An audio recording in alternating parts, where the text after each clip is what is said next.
Started? In a little bit. All right. Good evening and welcome to the October 19th, 2023 meeting of the Holliston School Committee. We're set up a little differently tonight because we have some very special guests and we wanted to make sure that they were comfortable and felt welcomed. With that, though, we'll quickly go into the consent agenda and I'll entertain a motion to approve the consent agenda. Moved by Neda. Seconded by Lisa. All in favor? Okay, that passes unanimously. Next, we have a report from the student representatives. Sorry, my computer was muted. Okay.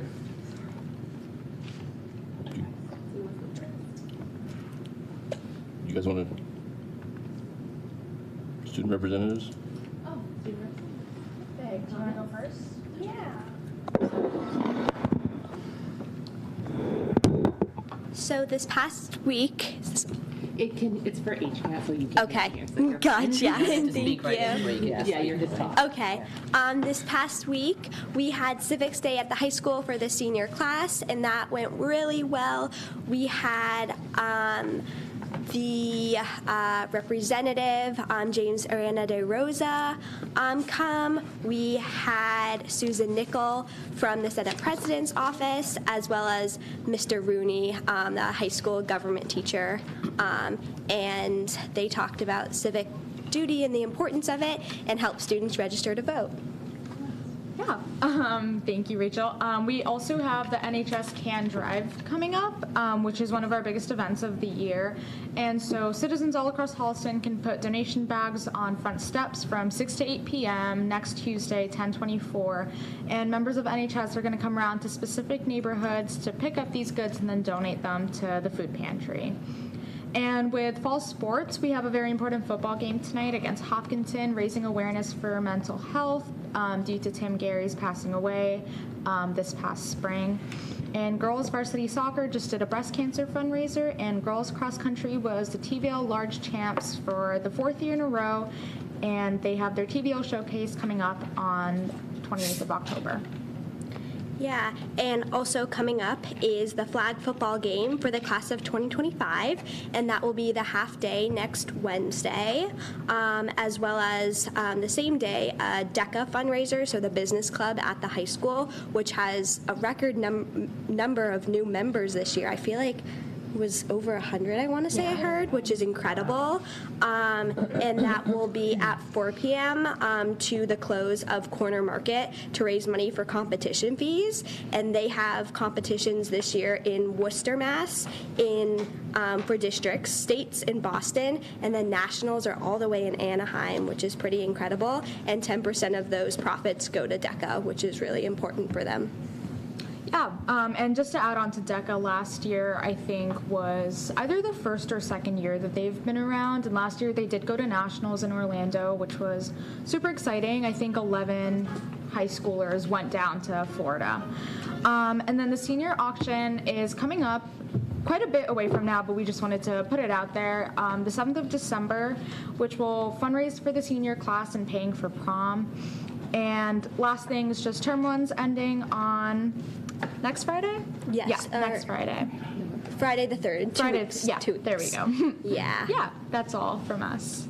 Thank Do you. you know about the food Yeah. drive? Like, is there a way for us to know which neighborhoods, like if they're going to our neighborhood to collect? I had a flyer on my door yesterday. Okay. Yes. I'll see if I can find that flyer. So, I'll send you the information, but I think they're also going to post on Holliston Happy. And Oh, so if perfect. they didn't get to the neighborhood, there's also a drop-off point, but I'll make sure you get it too. Yeah, that's all. yeah. Great. Thank you very much. Thank you. Thank you. Sure. Next, we're moving on to school committee individual comment. We'll just kind of go down the line. I have nothing tonight, thanks. Nothing No. tonight. I have a couple of PTO updates. There's a PTO community gathering next Thursday, October 26th, from 7 to 9 at Anthony's.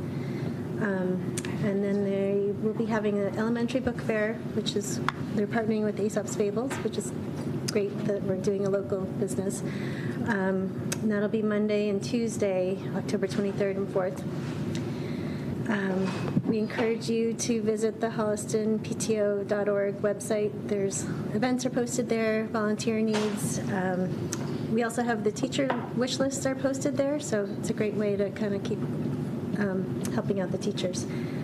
And then the last thing is Holliston Youth and Family Services, Parks and Rec, and then the Drug and Alcohol Awareness Coalition are hosting a haunted house at the Parks and Rec building on October 25th, which is that half day again. So it's from 1 to 4, and it's a fundraiser for the Community Action Fund. That's all I have. Nothing for me. Just quickly, an HMAPA update. The middle school will be putting on their production, their one-act production, and that includes A Tale of Two Jacks and contemporary scenes, and that's November 3rd and 4th. And then the high school musical is approaching. It's hard to believe. It's less than 1 month away. And that is Firebringer, and that is November 16th, 17th, and November 18th. And just a thank you to Mr. Rooney, Ms. Lasher, and all the high school teachers that made Civics Day possible and were able to help our seniors register to vote. Really important work. Thank you. Great, thank you. And just one quick thing, our town meeting was on Monday. It was quite a robust attendance, actually. And appreciate the town supporting the school's request for Chromebooks. And that's it for me. I don't know one emailed me for public comment, and I don't see anybody in the audience, so we'll move on to the presentations from Dr. Kuska and her team. Sure. Let me just get this up. All right, so we're here to do our annual district and school improvement plans connected directly to our strategic plan.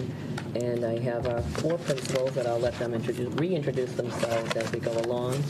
But I'm going to start with just sort of, let me just put this off the screen here.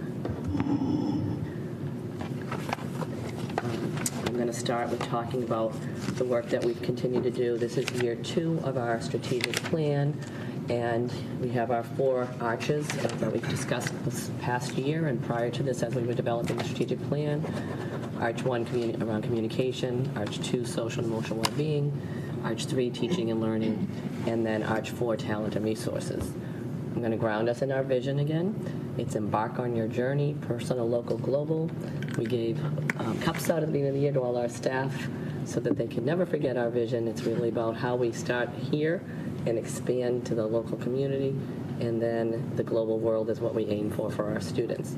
And I'm just going to repeat our mission because I think it's a powerful statement, to collaboratively create a safe, inclusive environment that empowers all learners through innovative teaching and learning to be lifelong, active global citizens. So you'll hear us again this year talk about how all of the work that we're doing is directly connected to all of the arches, and we'll speak to each one in each of our presentations.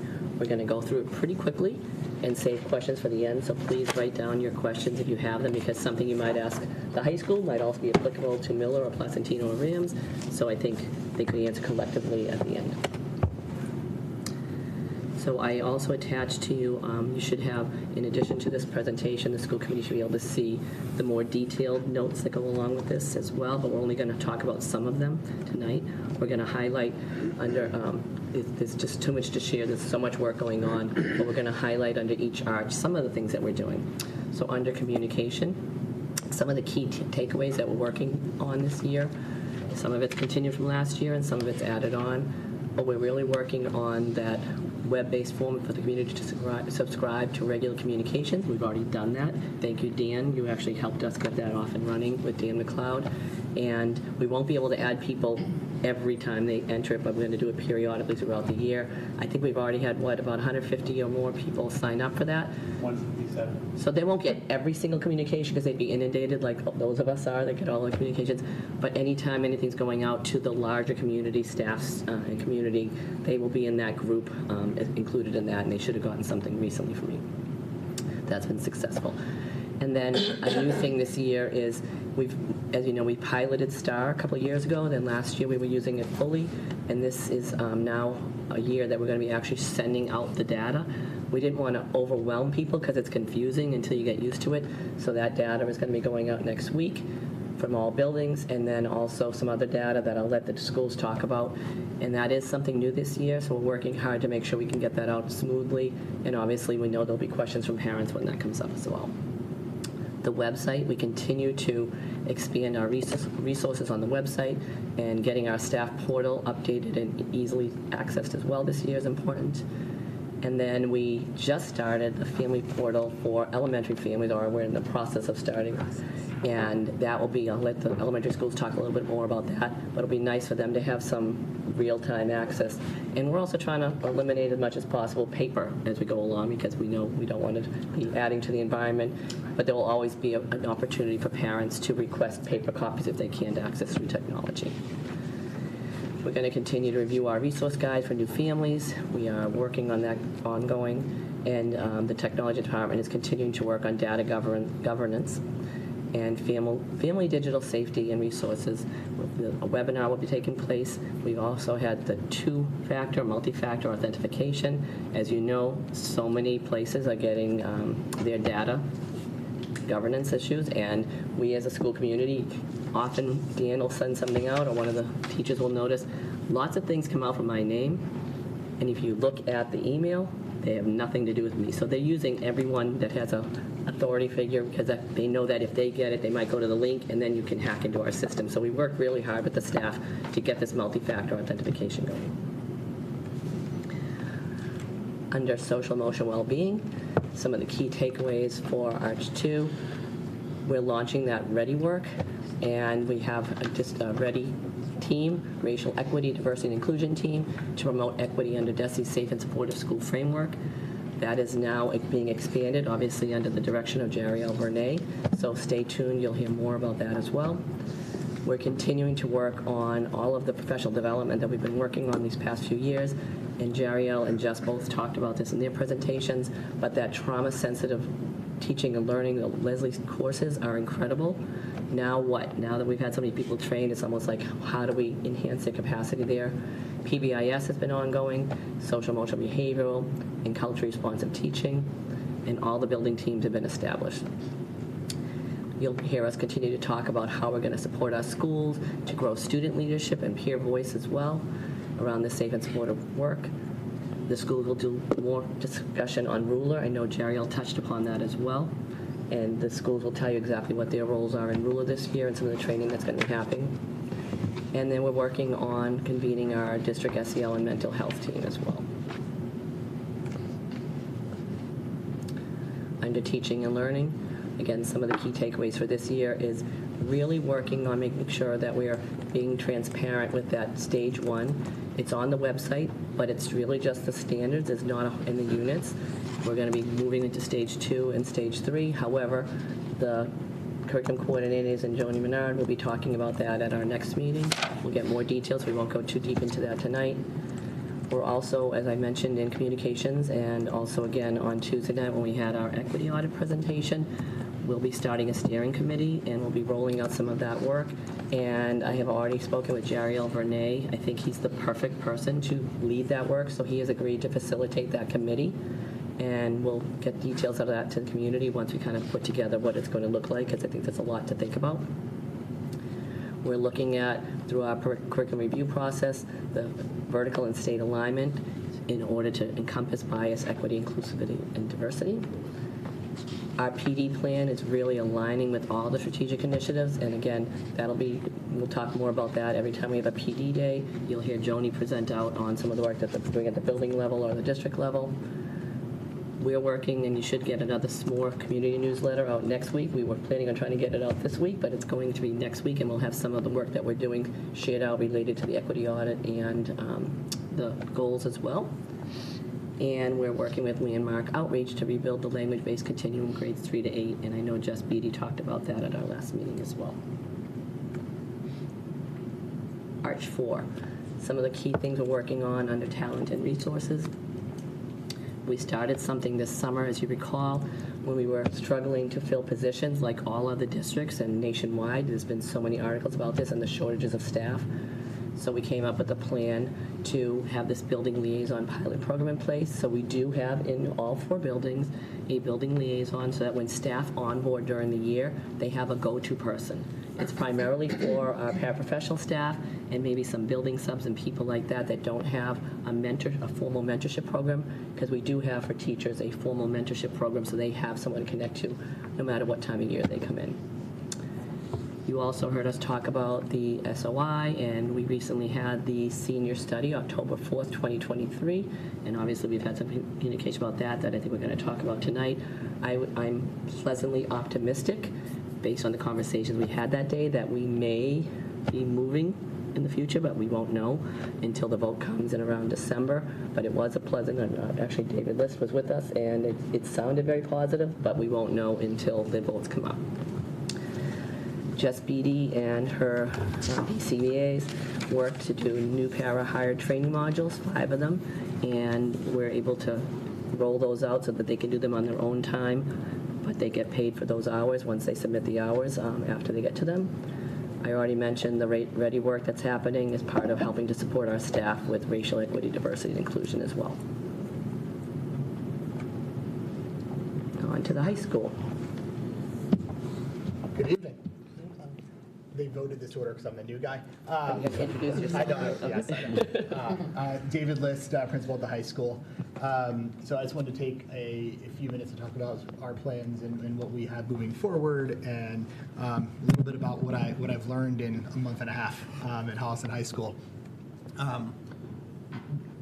What you're going to see throughout all of it, I want to sort of shape it all for you with under the umbrella of learning and asking lots of questions for me coming in, in a month and a half, and what are the parts that help us learn it. And you're going to see through each of these slides the NEASC. That is the accreditation group that comes in, and every 10 years you get an opportunity to really focus in on your school. There's a lot of self-reflection. It's a peer-guided review process, and it really acts as sort of the catalyst for advancement for goals for the schools. So as you're sitting here reading through this is a lot of what I learned this summer, what we can move forward right now, but a lot of the work will happen, starting next week when NEASC comes to visit. I'm going to put a plug in. We could use some more parents out there to come as part of the group next Wednesday at 12 o'clock. Look at the weekly newsletter that's coming out tomorrow to sign up, please. We could use some more folks on that group. But NEASC really pulls together a chance to for self-reflection and then creating space for conversations about the school and ways that we want to move forward using teacher voice, student voice, parent voice, and goals that come out of the community as a whole. So it really is a great opportunity. Looking at Arch 1 and the communication practices, one of the things I heard a lot this summer in meeting with about 50 different families was about communication, whether it was about process, whether it was about things like the student handbook or programs, just lots of communication. So we're really trying hard to revamp all the communication strategies and enhance any of the media presence that we have throughout the school to make sure people are informed right now. We're looking at how we get information out to families. That's all different groups, how we're reaching our young population, and really spending a lot of time focused on that to make sure that everybody's well informed, and that includes all of the students and the parents and all of the families. So it was a big thing. I would say that out of the 50 families I met with, 48 of them all mentioned communication as something that they would like to see us work on at the high school level. So. That's you'll see that throughout all of those pieces of Arch 1. And then I just wanted to go back to the NEASC piece because you'll see that again on this slide, just so understanding what it looks like. NEASC focuses on everything from the learning culture to the physical plant and the environment, to the learning supports, to social emotional well-being, to equity, and all of that. So it really is a comprehensive look at all of these components.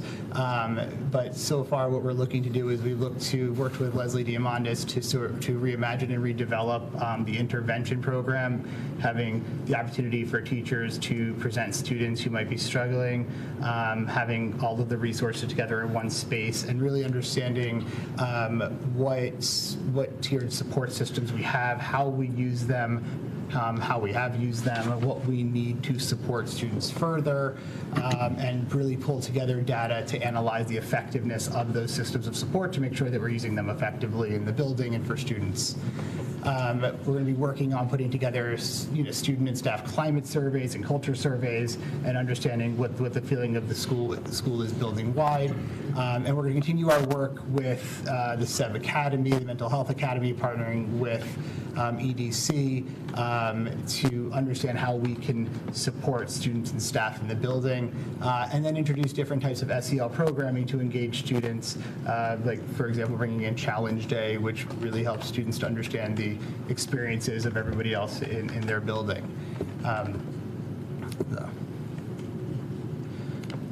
And then looking at teaching and learning component, there are specific pieces that we're working on here in terms of looking at like the new recent state frameworks in wellness, working through the curriculum review process, and continuing the work of the vision of the graduate.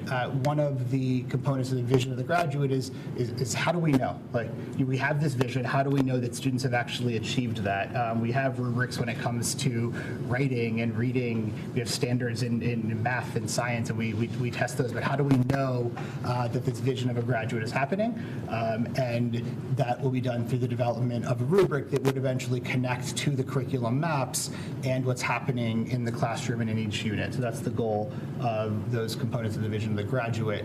So it's important to have those curriculum pieces mapped out and the unit designs mapped out so that we can then attach the vision of the graduate components to it, because that's just as, if we want students to learn, then we need to understand what we want them to learn when it comes to the other components, not just the academic side.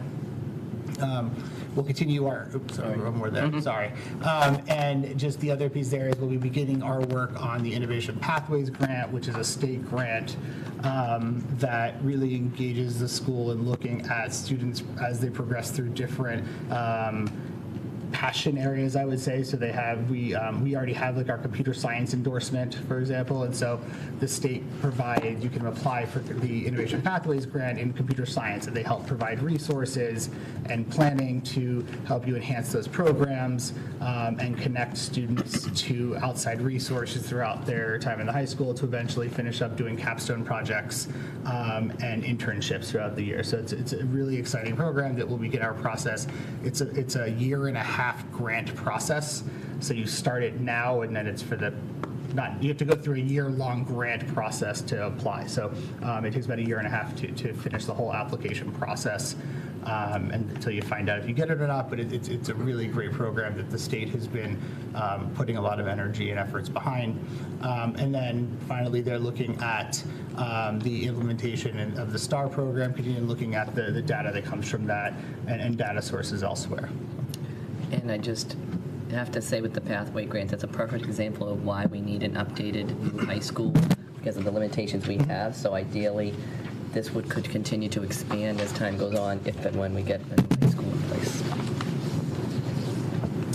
And then finally, looking at how we what we're working with as new staff. Coming into the building this year, we had quite a few new staff members. Looking at how we're supporting those staff members, how we're supporting them in terms of what they're getting in terms of their training, in terms of their mentorship, and in terms of how we can support them better in the classroom. Looking at our work in the evaluation process and really understanding all of the resources that we have at the high school. And again, even just like I was talking about before with the multi-tiered systems of support, also all of the resources, all the subscriptions, the apps, all of that, how are we using it? Are we using it effectively? How do we measure that we're using it and that we're using it effectively as well? So those are the pieces that come under Arch 4. And the middle school. Let's go to Arch 1 for me. Don't you want to reintroduce yourself? Yeah, David Jordan, year 11. I think I've had everybody either have or had everybody's children that are sitting at this table and the students that are here as well. So that's me, David Jordan. So that being my 11th year, and I'm looking at Arch 1, which is on communication, it made me think how I was going to kind of just start this presentation and talk about it. And those who have worked with me, you all have worked with me, know that I don't shy away from a difficult conversation, and I'm open to that and a conversation on that. So the way I want to start is first, I was a bit inspired by Tuesday by some of the comments that Chinmaya had mentioned, and I want to just acknowledge one, as I present, I am asking myself to be very direct with all of you and for you all to ask very direct questions back to me. And I've been somewhat inspired by Ted Lasso as well, and am embracing curiosity, and I would just ask that of you all too. So with any question or wonder that you have out in the community, whether it's now or whether it's some point after this night, I would love to provide you the research, the data, the information about any claim or statement that I make. All right, so I do want to talk about equity. I do want to talk about privilege. I do want to talk about fragility. If we can jump to slide 3 or Arch 3 for me first. I'm very proud of the Robert Adams Middle School. I've been there for 11 years. So I'm very proud of the results. I'm very proud of the performance of the teachers and what they've been able to accomplish. Robert Adams Middle School is the highest performing school of any middle school that I've looked at in this past year, with a low income rate of greater than 11%. You rate yourself against any middle school in the area. Anybody that's performing higher in proficiency, they have an income rate less than 11%.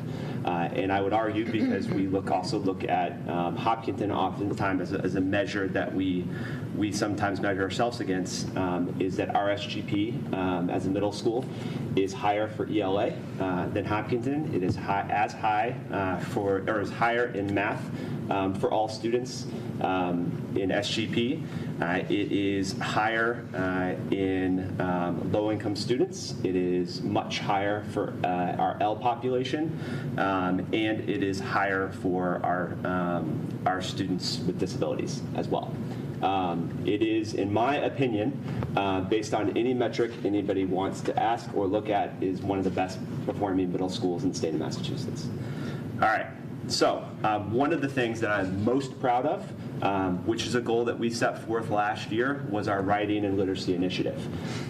We last year, by my measures, were some areas that I would like to improve in writing. So we put a large-scale initiative to move towards a common writing rubric across our entire middle school in all subjects.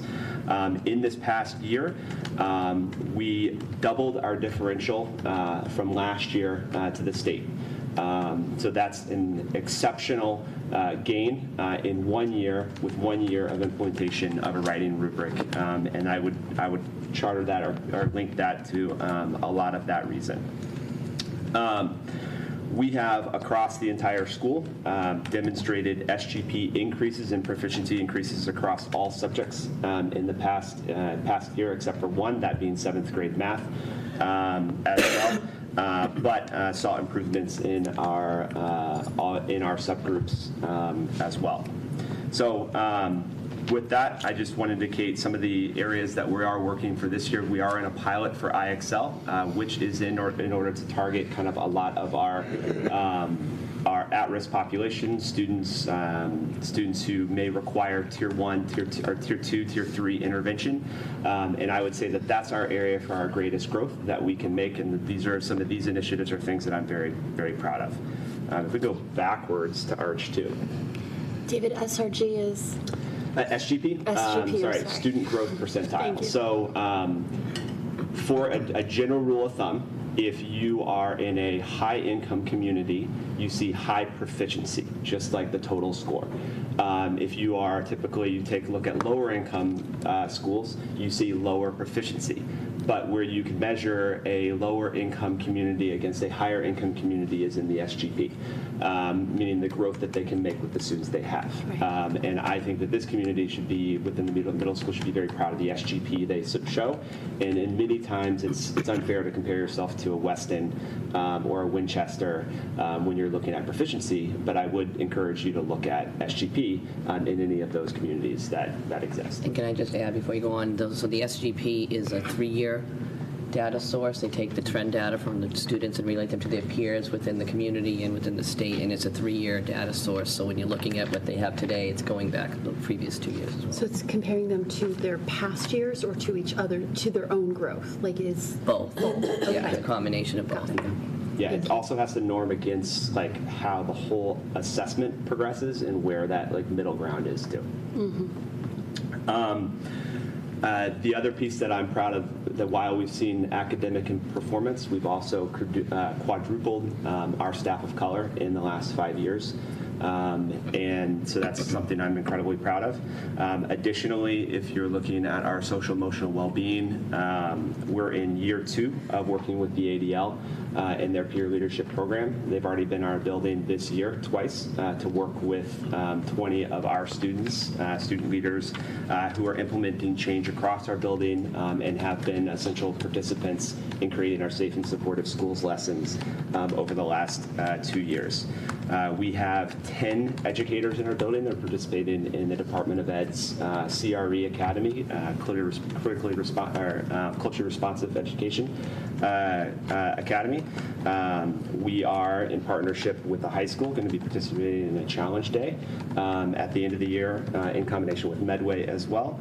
We're continuing with Project 351 Celtics Playbook, which had great success.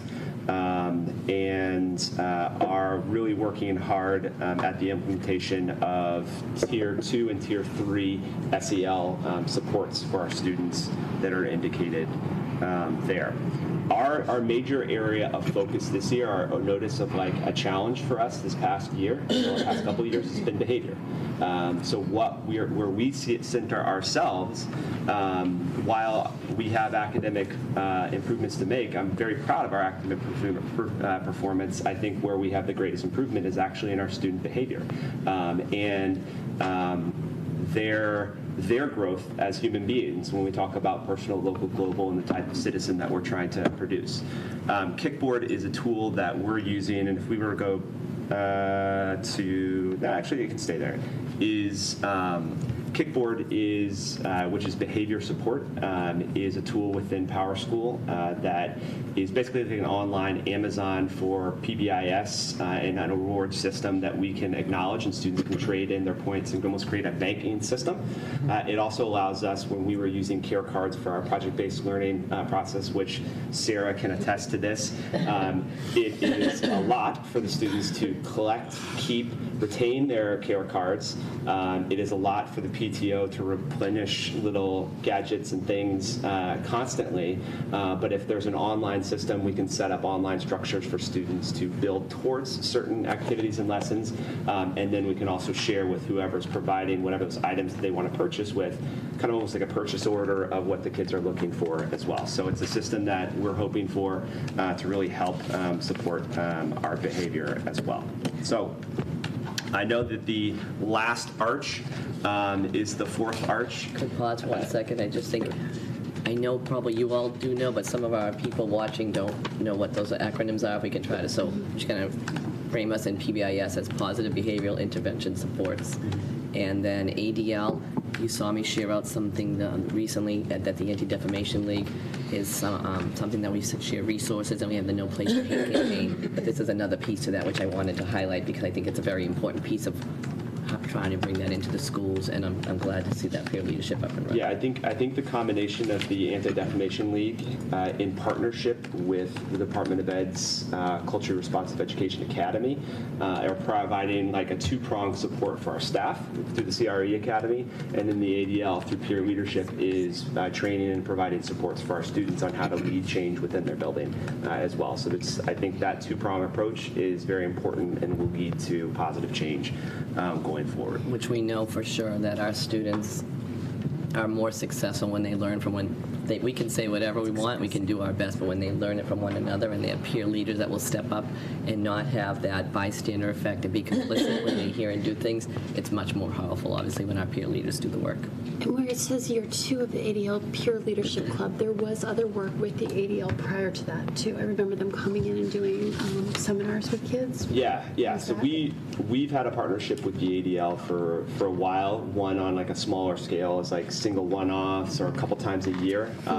This is the second year of having a very direct partnership with them, where they work explicit with a core group of peer leaders to train them so that they are peer models then out into their community or out into their school, which I think will pay dividends not only for the middle school, but will pay dividends forward when they go on to the high school as well, and being kind of that leader. I think similarly, these are students that do participate along with others in the Project 351 Celtics playbook, which similarly is trying to confront bias and confront the fragility and privilege that exists within Holliston, and as a student that you oftentimes, at 12 through 14 years old are just becoming to be open your eyes to a lot of that, and that's again why we're also adding to looking to bring in Challenge Day as well to kind of cap off the year with that same experience. And as those middle schoolers that received some of that work with the ADL, whether it was implicit bias or sexism or racism, we're talking about anti-Semitism, they've now aged up to the high school. Or do we bring the ADL back in for additional seminars at some point, or is it just the peer group that's teaching peers? Yeah, so this is explicitly the peer group that we work with. I will say the ADL is a part of our Safe and Supportive Schools lessons, so they consult. So our peer leadership group is the ones who are actually crafting and editing the Safe and Supportive Schools lessons and are delivering them to all of our students. And the ADL is the one that spends the time with that group working on those lessons and what to do and how to be a model person. So it's like train the trainer almost. So we're training the students who then go and lead that conversation and that curriculum outwardly with all of our students in the building. We aged up some of our peer leaders from last year, but we have like a new crop of peer leaders. This continuation of some of our 7th graders or 8th grade, but now we have like new 7th graders, new 6th graders who are participants as well. And I think I forgot to mention, and maybe that we actually, Sarah Kuhn and I worked together to get the Celtics Playbook initiative up and running with 2 peer leaders, Danielle and Carla, last year. Sarah just reapplied, and we will be Celtics Playbook again.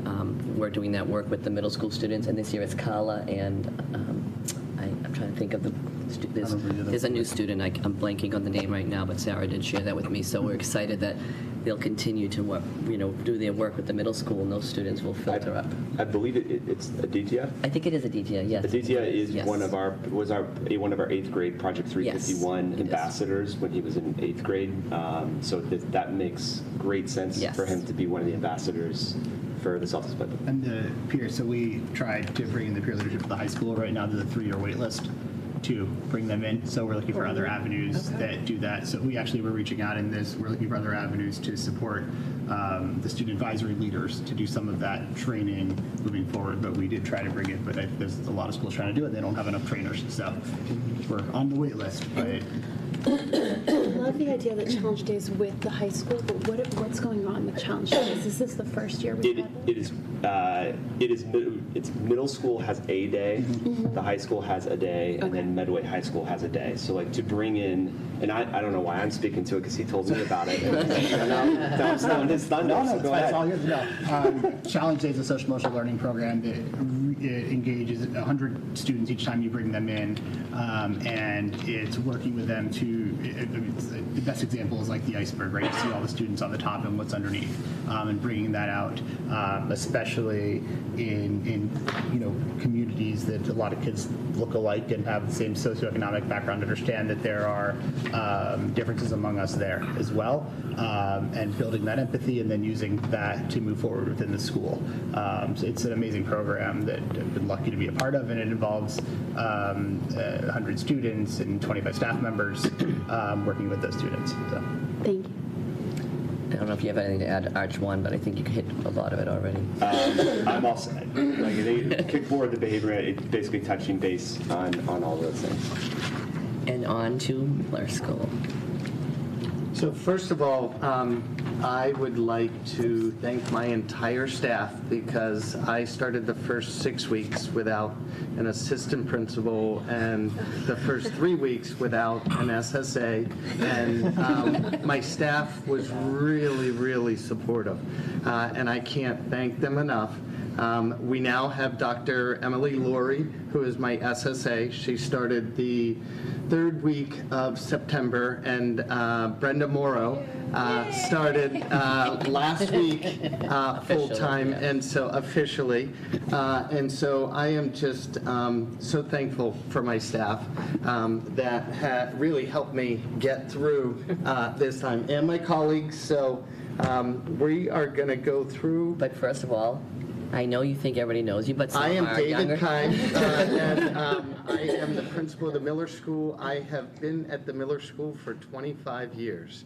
And so really proud, was started as assistant principal and then principal for the last 22. So it's been a while, so sorry about that. That's okay. Our pre-K2 parents may not know, but I think there you everybody go. else does. Just, Principal David, and you probably. I know. gotta- David.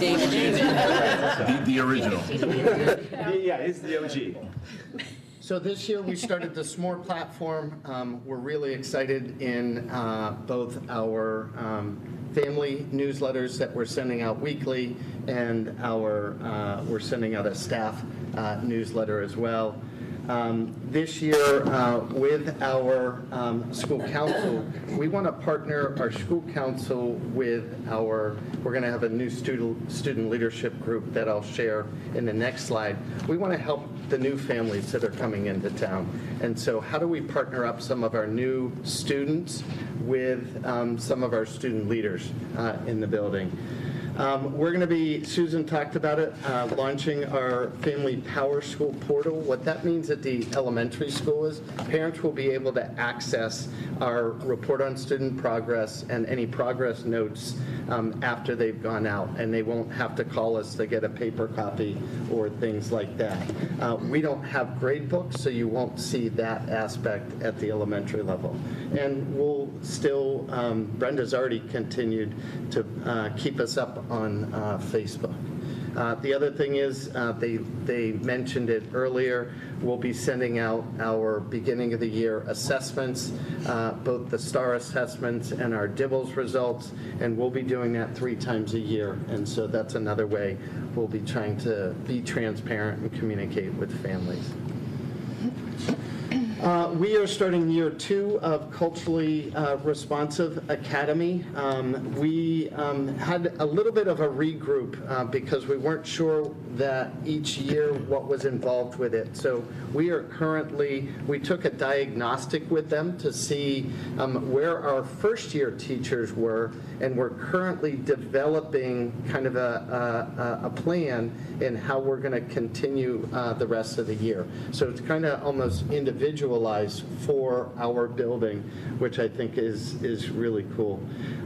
We are in our 2nd year of RISE, and with Brenda just coming in real quick, she's like, this RISE, there was a lot of teacher jargon in it, so she's already trying to make it really kid-friendly so that our students better understand. We are going to be rolling out RULER, and RULER stands for recognizing, understanding, labeling, expressing, and responding. So it's getting people to identify their emotions so that they're able to talk about them, understand them. So we're going to do this with staff this year so that we can get staff to do it with students next year. We haven't started it yet.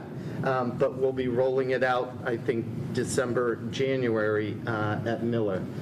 We're going to expand our student leadership into grades 3 and 4. This came out of our Culture and Climate Committee of teachers, where let's get the 3rd and 4th graders involved. Let's get, school-wide assemblies going that take a look at some of, the areas we want to focus on in RISE or Ruler. So we'll be starting to implement that throughout the year. Next slide. So this year, we are piloting 3 different math programs. We are looking at iReady, we are looking at Eureka Squared, and we are continuing to look at Envision Math. And so we've got pilot teachers at each grade, K through 5, that are looking at each one of these programs. Our hope is that they will get through a unit at each program so that we're able to assess this by budget time January so that we're able to come forward with which area we want to go with. In science, in grades 3 and 4, we're going to be moving science from the Unified Arts into the classroom starting in January, where one teacher will do social studies, another teacher will do science, and they'll switch every other week, or it could be every 2 weeks. That's in the works right now. Wellness, because we'll be taking science out of the Unified Arts, we'll be developing wellness units of study in grades 3 and 4, and the new wellness standards actually came out. The old ones were from 98 or something like that. It was ridiculous, but those finally came out. In ELA, we've got a big push. Last year, I think you heard us talk about writing. We brought Bill Atwood in. What we realized last year is our kids really had no stamina in writing. And I think part of that was COVID. And so we really worked on that. And so each level started to map out what they were doing in writing. So this year what we're doing is we're developing, like David's already done, we are developing those common writing rubrics at each grade level and writing prompts that go along with them. And each one of the grade levels has communicated with each other, so those rubrics are going to be similar in grades 3, 4, and 5. Another big push we did last year is we looked at our win block. Win is what I need. And last year we only had 1 per grade. And so you would have 11 teachers and whatever support personnel helping out during that time. So you were limited in the number of students you could service during that time. This year what we did was we broke it up into 7 different win blocks, 2 per grade, and then a Montessori block, so that we could get our interventionists in to support smaller groups of teachers so that more students could be supported. And now that we have a pre-K through grade 5 math specialist, we're able to have that person help coordinate our math instruction as well. So the students who need math intervention and reading intervention will come out of that block. And I think you heard during the equity audit, there were times when we had to pull kids from the Spanish piece. This win block allows us a different spot, because during this win block, teachers are not supposed to be teaching new instruction during that time. And so it really is a time where if the students need support and if they need challenge, the teachers offering them opportunities for that as well. We're also, the other big thing that we're getting is we're getting a lot of data with the assessments that we're having. So with a software, and I don't know a lot about it, but Amplify, it's able to help us to take those scores and show us, it's able to measure growth. Oh, Jamie's got a little. But if we look at the win block, we really need to look at our Tier 1 instruction. So we're continually looking at, especially in the math, especially in the ELA, how are we instructing all of the students in Tier 1 so that we need less Tier 2 interventions with the students. I think we can go on to the next one. And I think Dr. Kuska talked about it. It's really helped having a paraprofessional building liaison at each one of the buildings. Sometimes you get new staff, and a lot of times it's our paraprofessionals who come into the building. I know my liaison is setting up a meeting with them within 2 days to go over everything that they need to know to get working in the building. All 4 of our buildings are calibrating our EdEval, and we've been working with central office on that. We are, in November, going to roll out our second culture and climate survey with our students and our staff. We've put one out late, I think it was in March that we had done ours. And the last one is really looking at solo leadership. Dr. Kuska brought in Rick Rogers to meet with our admin team. And it's taking a look at, I don't know, David, list. Give me a... Capture. David's one of the... No, so solo leadership really looks at the bringing you back to where you are in the moment and time, and really able to focus in on what's important. And again, it's sort of like I would say it's the SEL piece for leadership, the SEL piece for the adults, and helps I everybody in the work that they're doing in the moment. I think it's important to note that Brenda is a facilitator for solo leadership. I'm in the state group with Brenda being one of the facilitators. David has gone through it entirely before, and we're bringing it here as a district. But Brenda was not hired here when we contracted with him. It was and I've also gone through it. But what it does is it grounds you. And we start each one of our staff meetings with these touch tones. And these touch tones really get teachers to focus on the moment. And each time we go over this, some people might say norms. These are a little different than norms. And each time they look at them, they can pick a different one where they are at that moment when they're in that meeting. First couple meetings we had the teachers share out what they were feeling. Now it's just like pick it in your head and realize it. But it grounds you after a busy day of work to come back and come back to earth. And I'm just That's gonna, it. San Placentino. And I know Jamie's going to be thrilled because she's going to be repeating a lot of things, so she can just fly. No, right. I'm going to be concise, Dr. That's my point. You can be concise. So at Placentino, we did a survey at the end of the year last year to our families asking their preference on social media platforms. And our families chose Facebook, so we launched that this year. And then nobody's following us on Facebook. So we are trying hard to get that out. Right now our Instagram users are up. This year what we're going to examine in a developmental way how our students can share the story for us. So I've been talking to Winnie Perry about how we can utilize Seesaw as a way for students to be taking pictures around their classroom. We're thinking about maybe doing a theme where they are thinking about their learning so it reflects it. They can take a picture, it can go into Seesaw. We can utilize that picture and then put it onto Instagram and show out so that it's not just me snapping pictures around, that it's through the student's lens. So that's something that we're working on. We also are utilizing S'more, and we're trying to turn our newsletters a little bit more than just, they're important, no cook Thursday and, those types of things, but also informational that families need.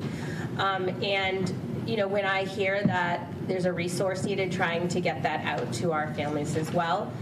We have a staff newsletter, which the name has changed.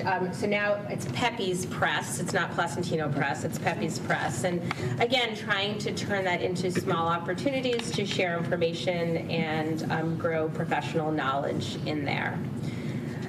We are also utilizing Seesaw more and more, and we're really trying to use it as a digital portfolio for students to show their reflection.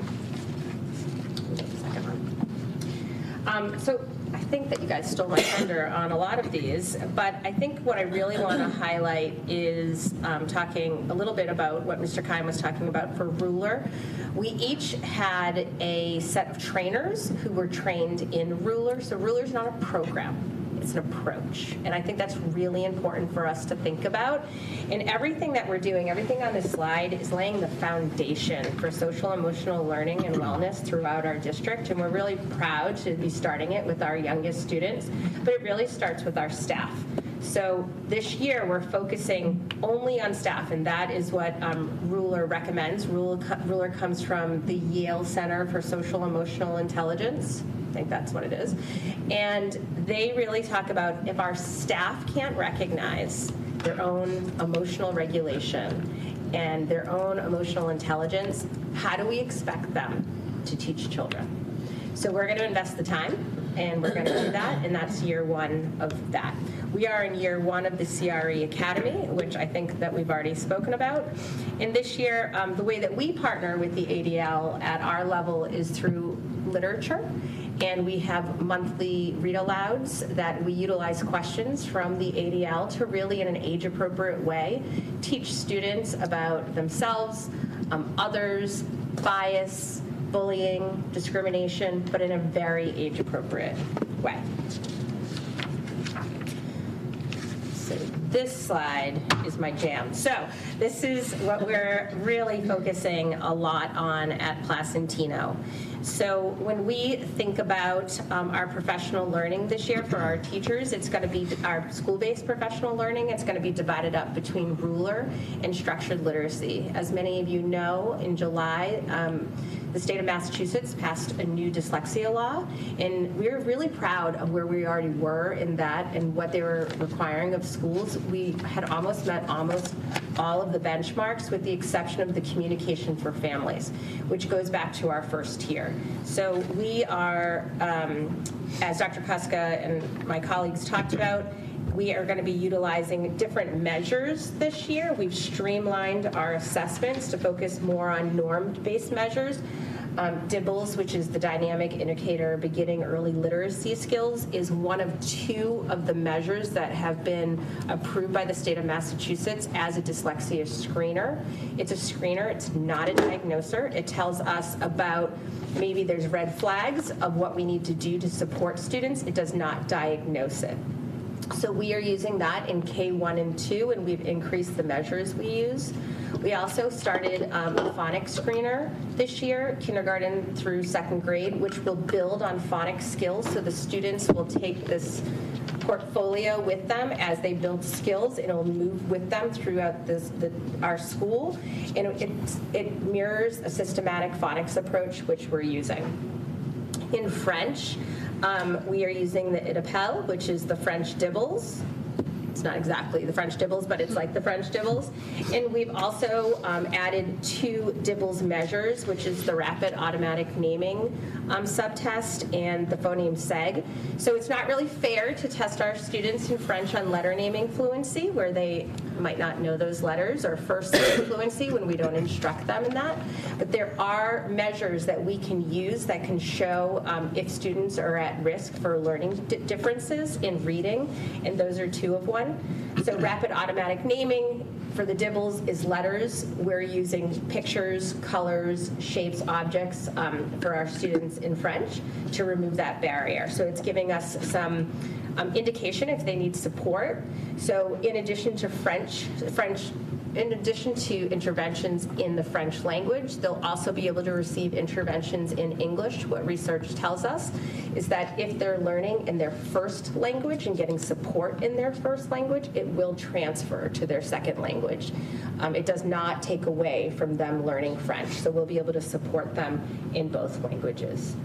We've really looked at our tiered interventions and our supports. So our teachers are really looking at how, if they're not, if students aren't getting support in reading support or math support from our reading and math tutors, they'll be providing their tier 2 interventions within the classroom, and we're building, ways that teachers can do that in small doses that will be able to, increase how they're doing. We're going to be progress monitoring students that are at risk on the DIBELS every 4 weeks, so that we'll be able to really watch how their growth is, and if we're not seeing that growth, then we can revisit that and we change our instruction. As Mr. Keim talked about, we're using Amplify this year. Dan helped us with that. That partners with DIBELS, so teachers can able to have the research right at their hands instead of going through all the booklets or looking at a spreadsheet. They can look at the growth profiles of their students on DIBELS. They can look at progress monitoring indicators. It helps them with grouping, so we're really excited about that. Family communication will be sending home not only the progress monitoring, not only the benchmarking results that we were talking about, but we'll also be sending home the progress monitoring results. So families who have a child who is at a higher indicator of risk, they'll be receiving those results every 4 to 6 weeks as well. In addition, we saw through Mr. Keim's data that we have an increase in our multilingual learner population, formerly known as English language learners. It's much more positive instead of deficit of an English language learner. And we are providing specific reading supports for those students as well, in addition to their multilingual language services as well. So hopefully, as they're building skills and their language, as they move up through the grade levels, they'll be better prepared. That's Placentino. Great, thank you guys. Number 4 is the same. Oh, yeah. What everyone else said. So before we get into questions, I just want to apologize to the 4 of you for the omission of the Zoom link during the equity audit. That was an oversight on my part, but We watched it on YouTube. It's fine. okay. Oh, yeah. Okay. All right. Anyway, questions?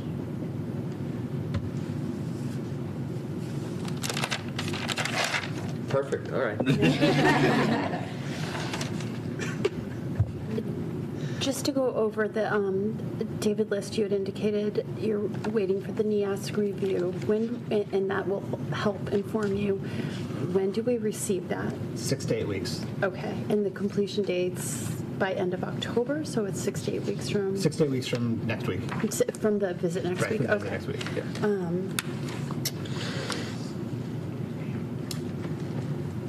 Definitely. I'm just gonna go back. I gotta look at the slides to figure out what I was thinking at the moment. So we'll come back to you, Dawn? Mm-hmm. Okay. Thank you. Amanda, did you have a question?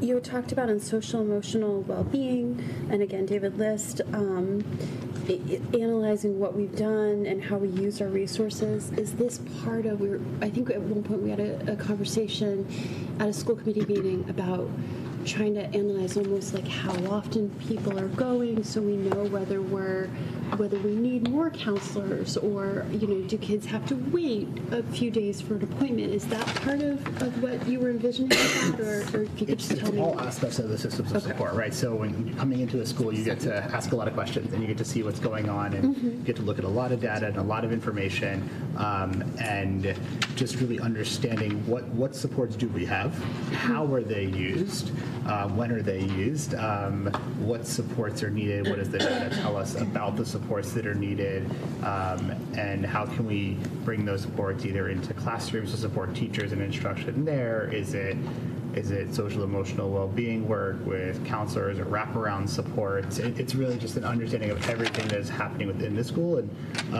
most of my time this past month and a half has been asking just a lot of questions and trying to understand what we actually have to support students. And this predated you, but I remember we had a student rep, so it was the end of their senior year, and they were surprised that you could, in fact, have access to a counselor or therapist in some way. And that was after all of our years, and that felt like maybe that's an area of communication with students that about the services that are available, that maybe a missed opportunity to make sure we're communicating that often so that we don't get to the end of senior year and find out that that was there. And that I think showed in a lot of the summer work that I did in speaking to people, like communication across the board was really an area that we needed to work on as a high school. And so that's something that we're trying to engage in, as I said, with all stakeholders, not just parents, but the community as a whole, the students, everybody, with what's happening at the school and what's available at the school. And I guess it's both for David Jordan and David Liss, because you said you had also watched the equity audit and had an opportunity to read it, and you had referenced Chamaya's comments. But I thought that was an awesome opportunity for enhanced communication to support access to opportunities, right? And things like making sure all of our students, families, guardians know about override and how simple the process might be, and here's the form. And maybe it's also the repetitive nature of it too. But one of my big questions, and this is kind of like are we, especially as we move to electronic communications, whether we communicate with people via Facebook or Instagram or PowerSchool, do we have a way to know that we're reaching out and people are not receiving it? Do we have a way to feedback that families, this family's been sent, 11 emails, but they've never opened it? And if so, can we pick up a phone? Like, do we have that capacity? And if not, we don't have to answer that. I guess it's just a question that I'd like us to look into. The one I can tell you that we can see numbers and actual numbers is, for example, when we send out S'more gives us a lot of data. For example, when I sent out, I think it was the Chip Challenge one, I think I'm still getting hits on that, and I believe we're up to almost 6,000 people that We get opened emails from S'more saying, like, you're a super user. I mean, 6,000. I get excited about it. It doesn't So mean that funny. they've read it through and through, but they definitely opened it, and what they do, and that's why we try to put big It capital actually titles tells in. average amount of time in it as Yes, well. you can see that as well. So some people are only in for a minute, some people are in for multiple times, And it's more a question, so it's great to know that we have 6,000 people that have read it, but I'm more concerned about the family that we've sent 11 emails to and nobody's read it. So if we can just look into whether there's like a technological capacity to know, we're sending this out, but they're missing it. Dan might be able to give you. Thank you, Dan. I guess. And again, that was just responsive to that question and comment from Tuesday. No, so we've asked Bright Arrow this question because we get it a lot. So can we see if the parent actually opened it? Their response was it's a technical issue. There's so many email programs out there, they can't lock in on a certain, to see if it's read. There's just such a variety. So that was their response. It doesn't mean we can't do it, but I can ask again. But that's Bright Arrow. And we can see the messages that the parents received for sure. We just can't tell if they've opened them. There's no read receipt on that is what I'm hearing. Because I know when I send emails, sometimes I'll do read receipt if I know I need to know for sure that people have read a certain thing because it's time sensitive. But we can't do that through Bright Arrow. Right? Dawn, are you talking about mass emails or like individual? Because individual emails, if we don't get a response, we follow up. Right. And then we try something else. Like if an email's not working, we try a phone call. Sometimes we use Bright Arrow. Like sometimes I've used Bright Arrow text messaging and, hey, I sent you an email. Could you give us a call? Those types of things. So we don't leave them. I would also think thinking about the equity audit, how we communicate and the ways that we communicate, we need to understand the lens that we're using when we communicate and who's that reaching out to. Oftentimes when we think about like me being a white male and the way that I would communicate, it may be a strategy that I'm communicating out to 90% of the population that lives in Holliston, so can receive it in a certain way, but may not be an appropriate form of communication for another population. Right. And us being critical of that and being curious about like how we're receiving information versus making assumptions that it's on the website, or we sent out the Rams news, or it's on PowerSchool. Like, yes, there are most of our parents have the skills, wherewithal, the knowing of how to advocate and look in that way, but also we need to acknowledge that many do not. It is worth thinking about maybe there's certain communications, especially at the beginning of the year, that maybe should just go via snail mail. I mean, sometimes if you get something in your hand, granted it's a lot harder to do it in multi-language, but sometimes, IEP process, maybe even. Just sometimes if you get it in the mail, you have it in your hands. It's sometimes more. So I'll just say to you that we send out actual mailings about kindergarten registration, and often people just don't open them. So, so I think that's... It's not cheap. Well, and that's fine, but I do think, like, what David's talking about is sometimes we get feedback of, I don't read emails, but if you could text me. And we have teachers who use apps that in Bright Arrow lets us, so we text people. So I think it's just about being curious and asking the question. And, when we think about some of our families who English isn't their first language, thinking about how we can partner. If somebody called me in Spanish, that would feel very uncomfortable to me because I don't speak Spanish. So how we can do that. So we've been using like some really great translating services as well. So I think it's about us being curious and leaning into families and making connections. So it's not just... I feel that we know our families pretty well. So, to Jamie's point, for example, I had 3 families that I can think of where my primary mode of communication is via text, using a system. I'm not using my own cell phone, but it's texting, translating back and forth. I'm even adding the link in on the text message to the person so that they can have it, but that's the mode of communication, not email. I think we're getting even old for email. I agree. I think I can find, emails are going dead now. Yeah. And I think this is why we keep expanding. I know when I'm tweeting, I'm using S'more, I'm using Bright Arrow, Instagram, it's going on the website. We're doing the same thing in multiple places because the entry level is so we're just trying it all, And I also think sometimes it's what type of device you're using. Like even having to log on to a computer, get started up is even that is a barrier if it comes directly to your phone, or if it's modifiable so that it's a screen that you can look at versus having to scroll around on what should be something that you would see on a desktop. We're getting or to a laptop. generation of families that also don't have Wi-Fi at their house. They have their cell phone hotspot. The lifeline is actually the cell phone, not the computer. And all it is they have the cell phone, they set the hotspot for their house, and that's how their student accesses their Chromebook at home. And I think that's one of the reasons we went to S'more last year too, because it does scroll. It's a lot, but you can scroll through, and at least they're hitting the titles that they want, and they can translate that through Bright Arrow, right? Because it's coming through Bright Arrow. It translates itself. I'm trying to remember which way it does it. I know it translates, but... And Jamie, I appreciate you talking about the kindergarten registration and this gets mailed out. Is that based on census data, or who are we mailing to? Okay. Census data. And then my next part is I think I've seen a transition over the last few years where I thought I saw something on some of the local town web pages, maybe. Yes, I think we do. About registration.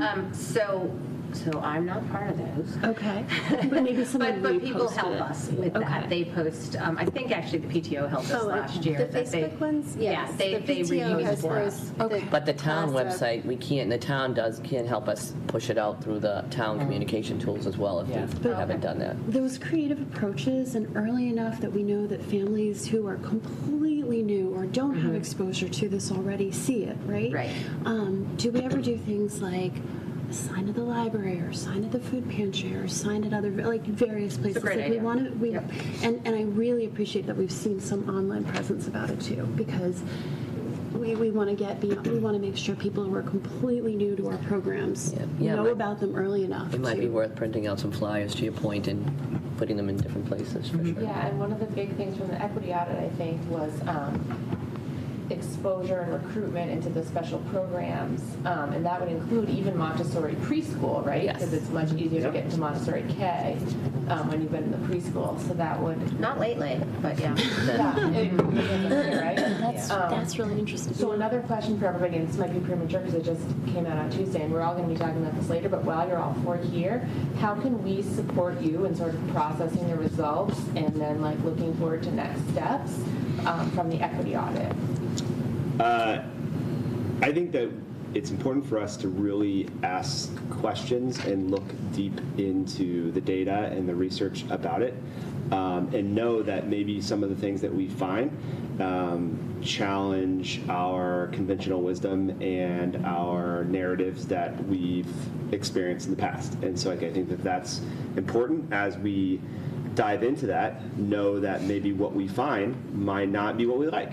And, wondering and being curious about that and figuring out what we want to do next. Because I do think that there will be a steering committee. There will be recommendations on next steps. And you all will have the lovely responsibility of saying yes or no. And I think that if you do that with curiosity rooted in the research and wanting to ask the right questions and really know what the committee has got to, I think that's all we can ask. Yeah, and I think we heard people the other night comment on how some of the comments were jarring, right, and uncomfortable. And I have to say, I can't tell you who made those comments because it's confidential. I don't know. But somebody said that, right? So I can't fact check for that. I can't correct that out because somebody said it. But as we dig deeper, if it is one person, well, then it's a perception, right? But then we want to, at least we want to be able to analyze some of the things that were said and dig deeper and find out if that is a big problem or not. And if we find out it's not, we don't put our energies there, right? So I just, like you said, the wondering and trying to dig into to find out what are the things that we really want to tackle. Equity work is uncomfortable. It makes you feel uneasy. And I think that in order to do it well, you have to step into that uncomfortable place and be comfortable being uncomfortable. And that's, if we can do that as a community, and when we talk about what are the needs of this community and how we do that, one giant step is this committee, these principals, the individuals here, getting comfortable, getting uncomfortable. So. And I think you also have to remember 3 of us have been here for a little while, and 1 of us hasn't. And so you've got to give some grace when you're taking a look at that, because everything, what's there is mine, and I got to own it, or the teachers, that sort of thing. So we've got to think about that when we're looking at each one of the schools per se. We got to support one another. Right. Wait, which one's new? You can guess David, you're probably right. Can I just shifting gears a little bit. David, can you send me the data that you just, or send all of us that? I appreciate that you're always willing to look at that and be uncomfortable in that space, and with the lessons that you're doing in middle schools are so important. So thank you for enlightening us on that. There are super cool graphics that I think it's cool. If you want to say, hey, David, can you give me these 15 towns and give me a graph of their SGB and proficiency against this subject, this subgroup, and then hand it to me in a one-pager, I can do that in 35 seconds. But it doesn't mean there's not room for improvement. Yes, I guess what I'm saying is I will tell you, I spoke with Carol Kavanaugh, who's actually, as you know, I'm the chair of the There's no shade on any other committee. It's just, I want to know what's going on. So Carol Kavanaugh is the superintendent in Hopkinton, and this is my 3rd year as the chair for the Accept Board, and Carol has graciously is my vice chair on the Accept Board this year, so we really work very collegially together. So I reached out to her to ask some of those difficult questions, because we know that people sometimes aspire to be Hopkinton when they look at their data and their performance. So she is doing a full-blown data presentation tonight, and she said, please tell your school committee to feel free to watch, because I know you had questions about some of this, and we might be talking about this another night.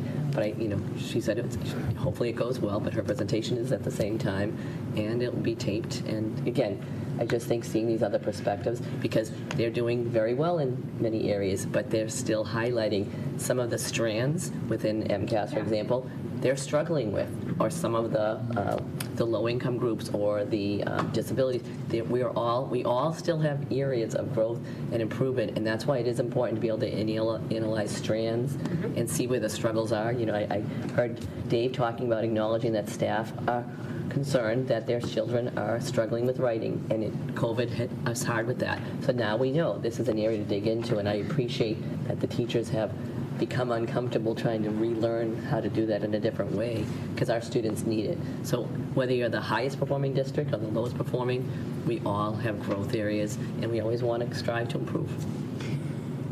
Sorry, can I just ask more? And then my other question was about the math pilots that you were talking about. So can you just give a little background for those who don't know, like why are we looking at a new math program, for example?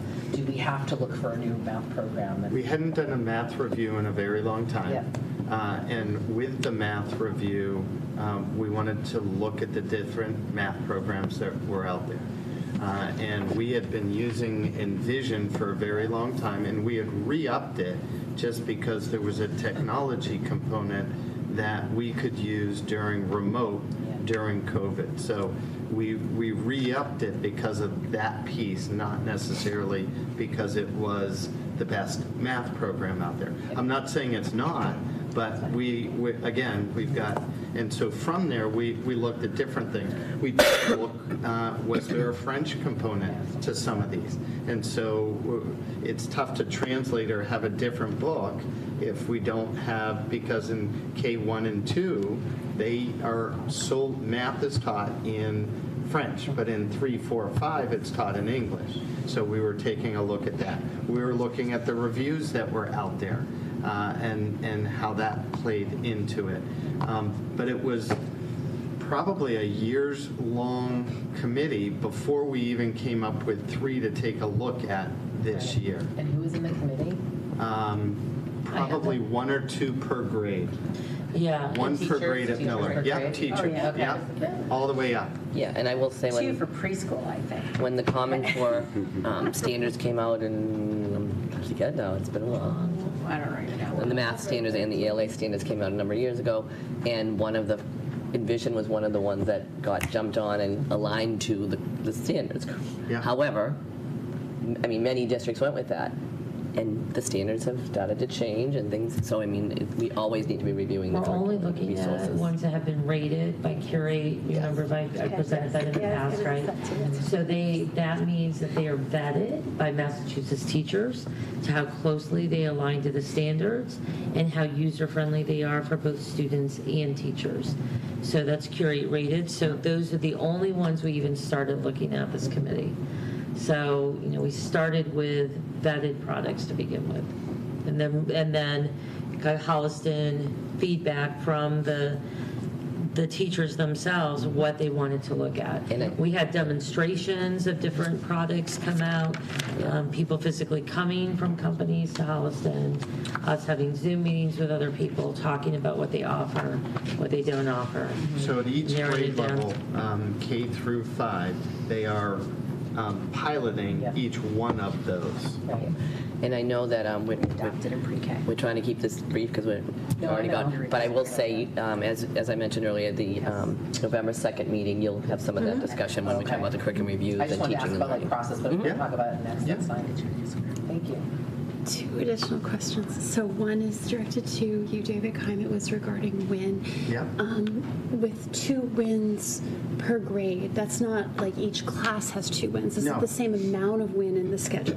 That's right. So I've got I understand it. 8 classrooms in 3rd grade, 8 in 4th. 4 will go here, 4 will go here. The 3 interventionists that I have don't get split over 8 classrooms. They go into the 4, they go into 4. It's just much easier, many more students you can service. Okay, so that portion of the equity audit that talked about like the pullouts, that was on the way of changing last year and is changed even more now because of the okay. So the other question, and I think this was probably one of many things that really bothered me when I first read it, bothered me Tuesday night. I know someone got up and spoke to this, but it was the Holliston district-wide chronically absent chart. We all saw it absolutely shoot up. And the problem with the data that I had a concern about is it told us the picture in 21, 22. Remember back in those days when we had a COVID family member, or we had a lot of COVID going on, and some of this could be COVID related. The picture that I didn't see, and this is because of probably the process of doing the equity audit, was 22 to 23. So I was a little frustrated because I would have liked to have seen a snapshot from like August to even January or whenever, like a cutoff date at some point. But I assume they probably got this from Desi. Can you help me to understand, like, chronically absent, does that mean more than 2 weeks? I just need to understand this, and I need to know that it improves. So let me clarify. We actually had a meeting with Commissioner Riley today to address this because there was a big article in the Globe, was it? I think, Yes. about chronic And absenteeism. US News and World Report. So yes, when they collected the data from us, that was like last fall into January. So we didn't have the data, and they had to stop somewhere.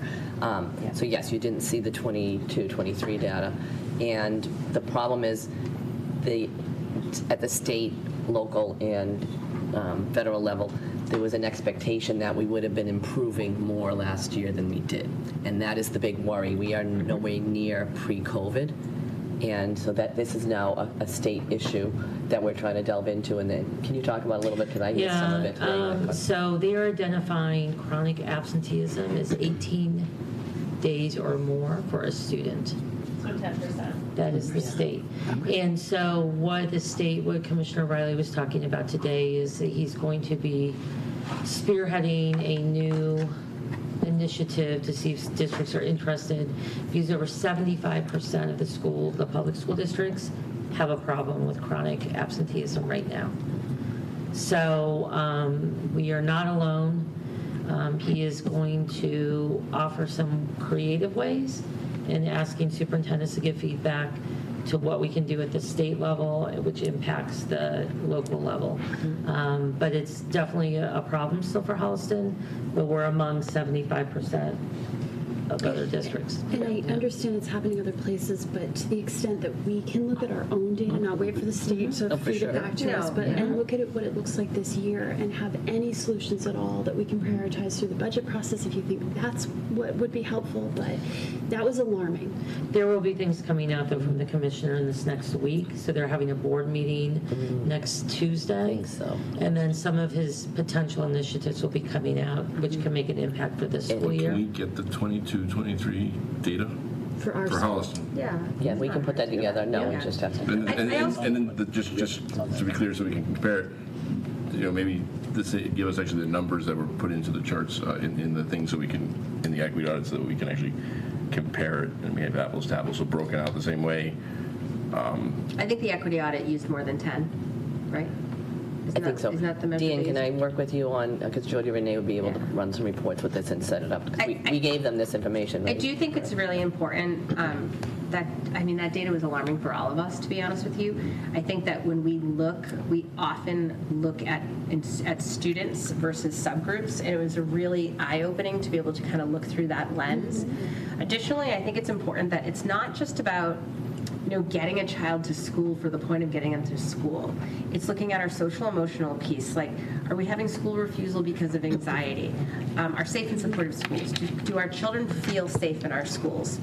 How we're looking at teaching and learning. Do they feel that they can access? Do they feel like they see themselves in the classroom? Do they see that they are heard and valued? So that goes to the relationship piece. So a lot of what you heard tonight is addressing that.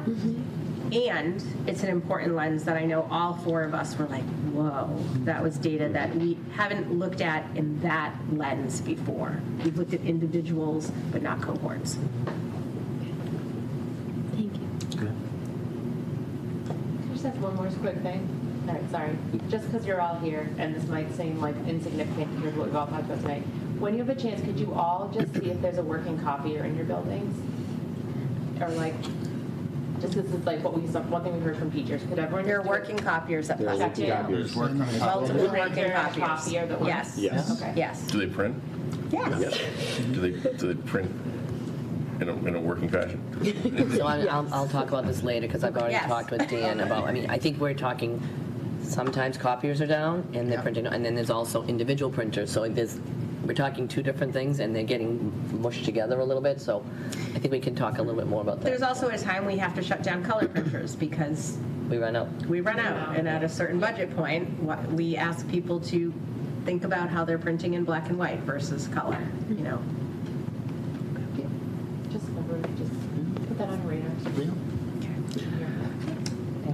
And thank you all so much.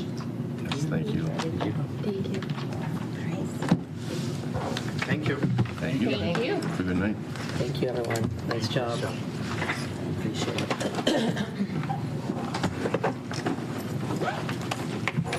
Give it just a second to file up. We're moving on to policy.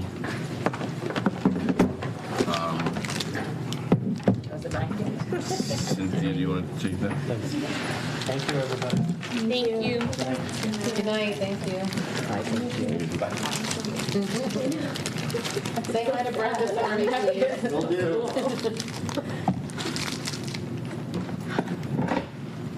All right, are you ready? Okay. So policy, we have two policies this evening. They're both sort of like housekeeping policies, but just for your attention. We had just to start with IGA/IGD, curriculum adoption. MASC came up with an alert saying that we just wanted to combine these two policies together. It was curriculum development and adoption, and just combine them. This actually was a pretty new policy for us to have around how we vet curriculum, et cetera, and which we had. Was that from last year? Yeah, from last year. So, so there's only the highlighted area that we're looking at to add to this policy, and I'm just going to read it. Constant adaptation and development of the curriculum is necessary for HPS to meet the needs of the students, or just of the students. To be successful, curriculum development must be a collaborative process involving staff and administrators using their professional expertise. People don't like that. We can wordsmith it. That's not showing up in my version. Oh. The version that, It's in mine. Should be in It's the, purple in mine. So I think the issue is with the shared Agenda. drives, because you have to have editing access, and we've tried to not give editing the access. agenda copy. So I think that. Yes, yeah, the agenda copy. Can you see it on there? I know, Yeah. it's not. I know. on the agenda. It's something to do with the shared drive. We found this out last year. Dan, can we talk about that You again? can see it, right? Sure. Yeah. Right, because you have editing access because you're on Yeah, the fair policy enough. sub, and I Yeah. think that's the I issue. thought it too. But Some of you might have had it from last year. I'm It's not, never- I see it. But I used to can I share it with you? Let me see. Oh, let me. Hang on. Might let me. Let's see. So, Yes, so I mean, it is about editing access. Are we, And yeah, some people only down as commenters, so I can. it probably is because I just sent it to you, Lisa. Can you see if you can see it? But it's weird that everybody else can, though. yeah, but when I just clicked on it this way, it didn't. It hasn't. No, Lisa should have been able to see it. But when you open it, did you open it? This version I can. I know, 'cause I just know. added you. But when you There you don't go. have editing access, you can't Okay. see the edits. It's weird. Okay, It's I about didn't- share drive. I remember Oh, that I from last see. year. Got it. Yep. Okay. All right, any comments, questions? Where do we discuss curriculum rigor? Not in the policy. That is not in policy. No. Is there not a policy that we are, isn't there, like, I'm just trying to, that we're looking for, what is it? Towards the, maybe under foundations and basic commitments, section So I don't think there's policy for that, if I could be wrong, but I think that's where this is something we really want to talk about, we're related to the steering committee for equity, right? I think that's going to be part of that conversation as well. like under educational philosophy and different. Yeah, we talk about that Goals, under I some, think. yeah. Yeah. We talk about rigor. And differentiated I mean, I can add a, I'm just trying let's to- see if there's a policy cross-reference. One second.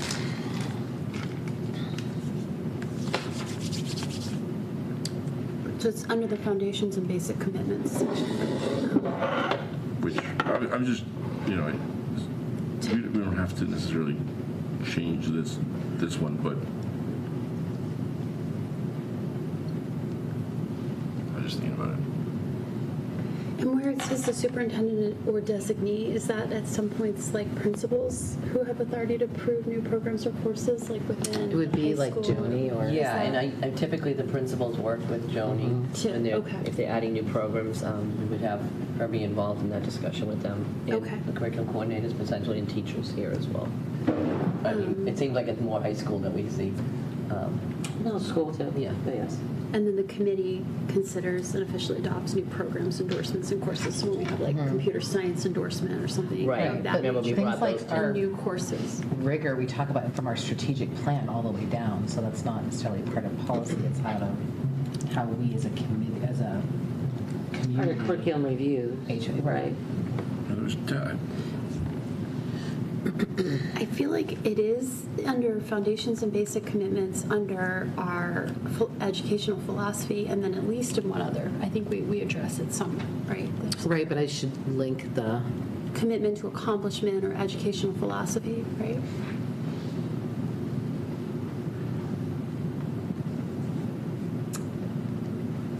Is the search.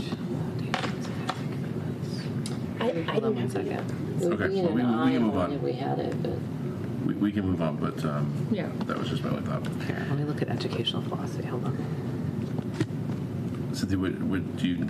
So I'm just saying we can add there's a policy called Policy AD that talks about our educational philosophy, and it talks about cultivating a challenging, safe, supportive learning environment. It's I haven't looked at it, well, I have looked at it, but we haven't revised it since 2017. But it still does say all the things that you're mentioning, but you could look at it. Okay. Talks about intrinsic value of high-performing school district brings to a community. It's called AD. And that actually was directly from what we believe in. We took it from our strategic plan. So since we've updated our strategic plan, we should probably update this to add that Add it to your language. list. What's that? Add it to your list. I'm going to add it to my list. But it should be linked to the policy. So we can link it. Currently, it's fine. I don't know that we're going to change it all that much, but we should at least update it from that perspective. But I can add that as a policy reference. AD. So do we need a motion about Yes, I'd like a motion to approve the revision I will entertain as that motion. amended. Moved by Dawn. Second? All in favor? Opposed? Thank you. That carries. And then we have policy JHD. I did not see any, it's exclusions and exemptions from school attendance. Did not get any comments from the committee. So I'm asking for this policy to be adopted as presented and waive the third reading. Or any reading. Any discussion? All right, so I'll entertain that motion. I move to adopt this policy, JHD. Seconded by Lisa. All in favor? Opposed? That carries. Thank you. Great, thank you. That's all I have for tonight. Thank you, Cynthia. Thank you for your attention. All right, central office administrators update. Yeah, I'll try to be brief because I feel like I've had a lot already. Today I was really excited. I had my first student round. Instead of student advisory, I've moved the superintendent student roundtable. I don't know why. I like that better. But I had my first at the middle school today, and they were wonderful. It was a smaller group because we haven't put our sixth grade peer. I'm not sure how they're choosing, to be honest, but I had some of my 7th and 8th grade, so it was nice because I had them last year as well. And I talked to them about some of the things that are going on globally and also in our local environment. And I asked them if they were aware of the swastika incident happening on the Magella Field, and most of them were not. And, I do encourage when I send out to parents, try to have these conversations with your students, but not everybody knows how to have these conversations, right? So we really had a great conversation about it and how we can work together as a school community and, with our peers and, not being complicit and being bystanders. And I thought they were just a wonderful, articulate group because last year they didn't know me as well. And now when you have the second year, they were much more communicative, plus it was a smaller group. They also asked me, I asked them, sorry, about what's going on in the global world, and some of them talked about how in their civics class, the 8th graders are looking at CNN 10, which is the student version of CNN. So it has a modified news information, but it's not graphic and uncomfortable. And I asked the students how they felt that was, if they do like 10 minutes at the beginning of the day to get their social studies class started off, and they were very positive about it. They felt that our 6th and 7th grade students should be doing that more as well. So these are all things I share back to the administration, but they were very forthcoming about this. And they talked about how do you reach out when you feel uncomfortable, and connecting with a safe adult if you don't feel like if you're uncomfortable with things that happen in the class, who are you safe to go to? So they were great about that. They also asked me, because last year we talked about Flag Field and some of the things the town was asking for input on that. As you know, we talked about this before, and one of the students said, Dr. Kuska, I just want to know what happened. Is anything that happened with Flag Field? And I said, I'm so glad you asked, because yes, we think it is. So I talked about kind of where we were. They didn't have any of that information, and I said I'll share more about that. But I said some of the things that you told me and that Miller students told me are in that plan. So I think it's just the power of student voice, and they felt that power as well. So it was nice to hear that we hopefully will be moving forward with that project. Another thing is really I'm working on my efforts with educator voice as well, and trying to find different ways. I've tried office hours. There's been so many platforms I try, and for varying degree of success. This year I'm trying something different. I reached out to our team, our grade leaders, our team leaders, and department leaders at all 4 levels, and said, I'd love to meet one-on-one if you have the time to do so, or if you feel more comfortable meeting in your grade leader group or your team group, and things like that. So I'm starting those meetings as well. I had 2 today, and that's been really powerful. I've only booked half an hour, because I'm not sure how, it's something new I'm trying, and half an hour is not enough, but I'm going to start with that. So I'm getting good information from those meetings as well, which how can I better support? I'm really here just to listen and support in any way that I can. You all probably recall that I'm now the co-president for Tri-County Roundtables, and this kind of came up. I wanted to bring it up because it connects back to the literacy that we talked about earlier. But I had invited the state Secretary of Education at the state level, Patrick Tutwiler. I invited him to come attend our roundtable. He's great and wonderful. I worked with him for years. Oh, really? Yeah. So he came to our roundtable, Superintendent's roundtable last week. You might have seen it on Twitter. And he talked about all the work we need to be doing about balanced literacy and all the changes. I will. But anyhow, I think this is where we need to engage our state stakeholders, because they're asking us to do things at the district level, and sometimes there's a disconnect, so we need to kind of break down that disconnect and work together. I do want to follow up. I mentioned already with the equity audit happening on Thursday night that I am working with Jariel, and who's very excited about helping to facilitate the steering committee that we already had talked about.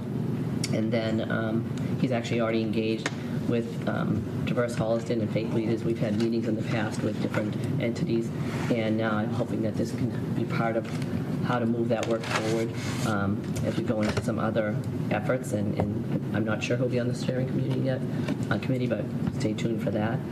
Another area that I think is important to highlight, last week I had reached out, to Rabbi Mimi to talk with her about some of the things that are going on, and she and I had been talking, but I had also engaged with our town administrator, Travis Ahern, Kathleen Buckley, the assistant town administrator, Jackie Weiner from Holliston Youth and Family Services, and Jariel and I about can we do more as a school and community together, engage leaders at the school and community level to work on a coalition of incidents and hate at the school and community level.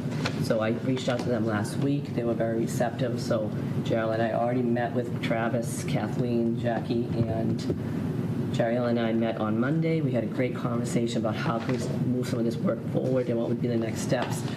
We are meeting again next week, and we're actually bringing in either Lieutenant Barrett, I believe, is going to join us, and we're going to engage the stakeholder. And we're going to kind of map out what are our next step as this community and schools coalition. So I'm excited that they were so receptive to support us. So I did share some of that out. I actually talked about it with Rabbi Mimi. She was very thoughtful about how this coalition might really be beneficial to us, and obviously we'll want to somehow engage with some of our faith leaders and our community leaders as well. So that was one more thing. Can you talk a little bit more about how many people do you think that we haven't invite to that? We haven't really formulated that yet. Right now, we think there might be sort of two levels. How do we, if we have a situation happen in the schools and/or carrying on to the community? I mean, we're all on the same umbrella. What are some? We're trying to put in some proactive communication steps. Like, who do we engage with? So it might be first we have that small group of, if there's something that needs to go from the town administrator and we collectively, or the police and we collectively, how do we work together to communicate what's going on? And then the second part might be, who is the larger group that we want to work with to now come up with what kind of things do we need to put in place to deal with any trauma that might happen afterwards. So there's sort of like 2 tiers, and we haven't had time to flush that out. But one of the things I did was really about that proactive, not having to react when a situation happens, but almost kind of put in some templates to start us thinking, like, who are the people we would engage if this type of situation happened? Who would we reach out? So there might be... So like a tabletop exercise. Yes, to kind of map it out. Mike Cassidy does it in terms of... And Mike Cassidy might be part of that conversation as well. But they're very supportive of trying to support us with this work, so I do think we're fortunate. I can tell you that from meeting with my superintendents in recent meetings, not all towns are having successful relations with the municipal leaders and the school leaders. I feel like we are fortunate here that we've been able to foster some very collaborative, trusting relationships with our town leaders, and I think that's going to help us immensely because we really want to, we have this problem at the schools.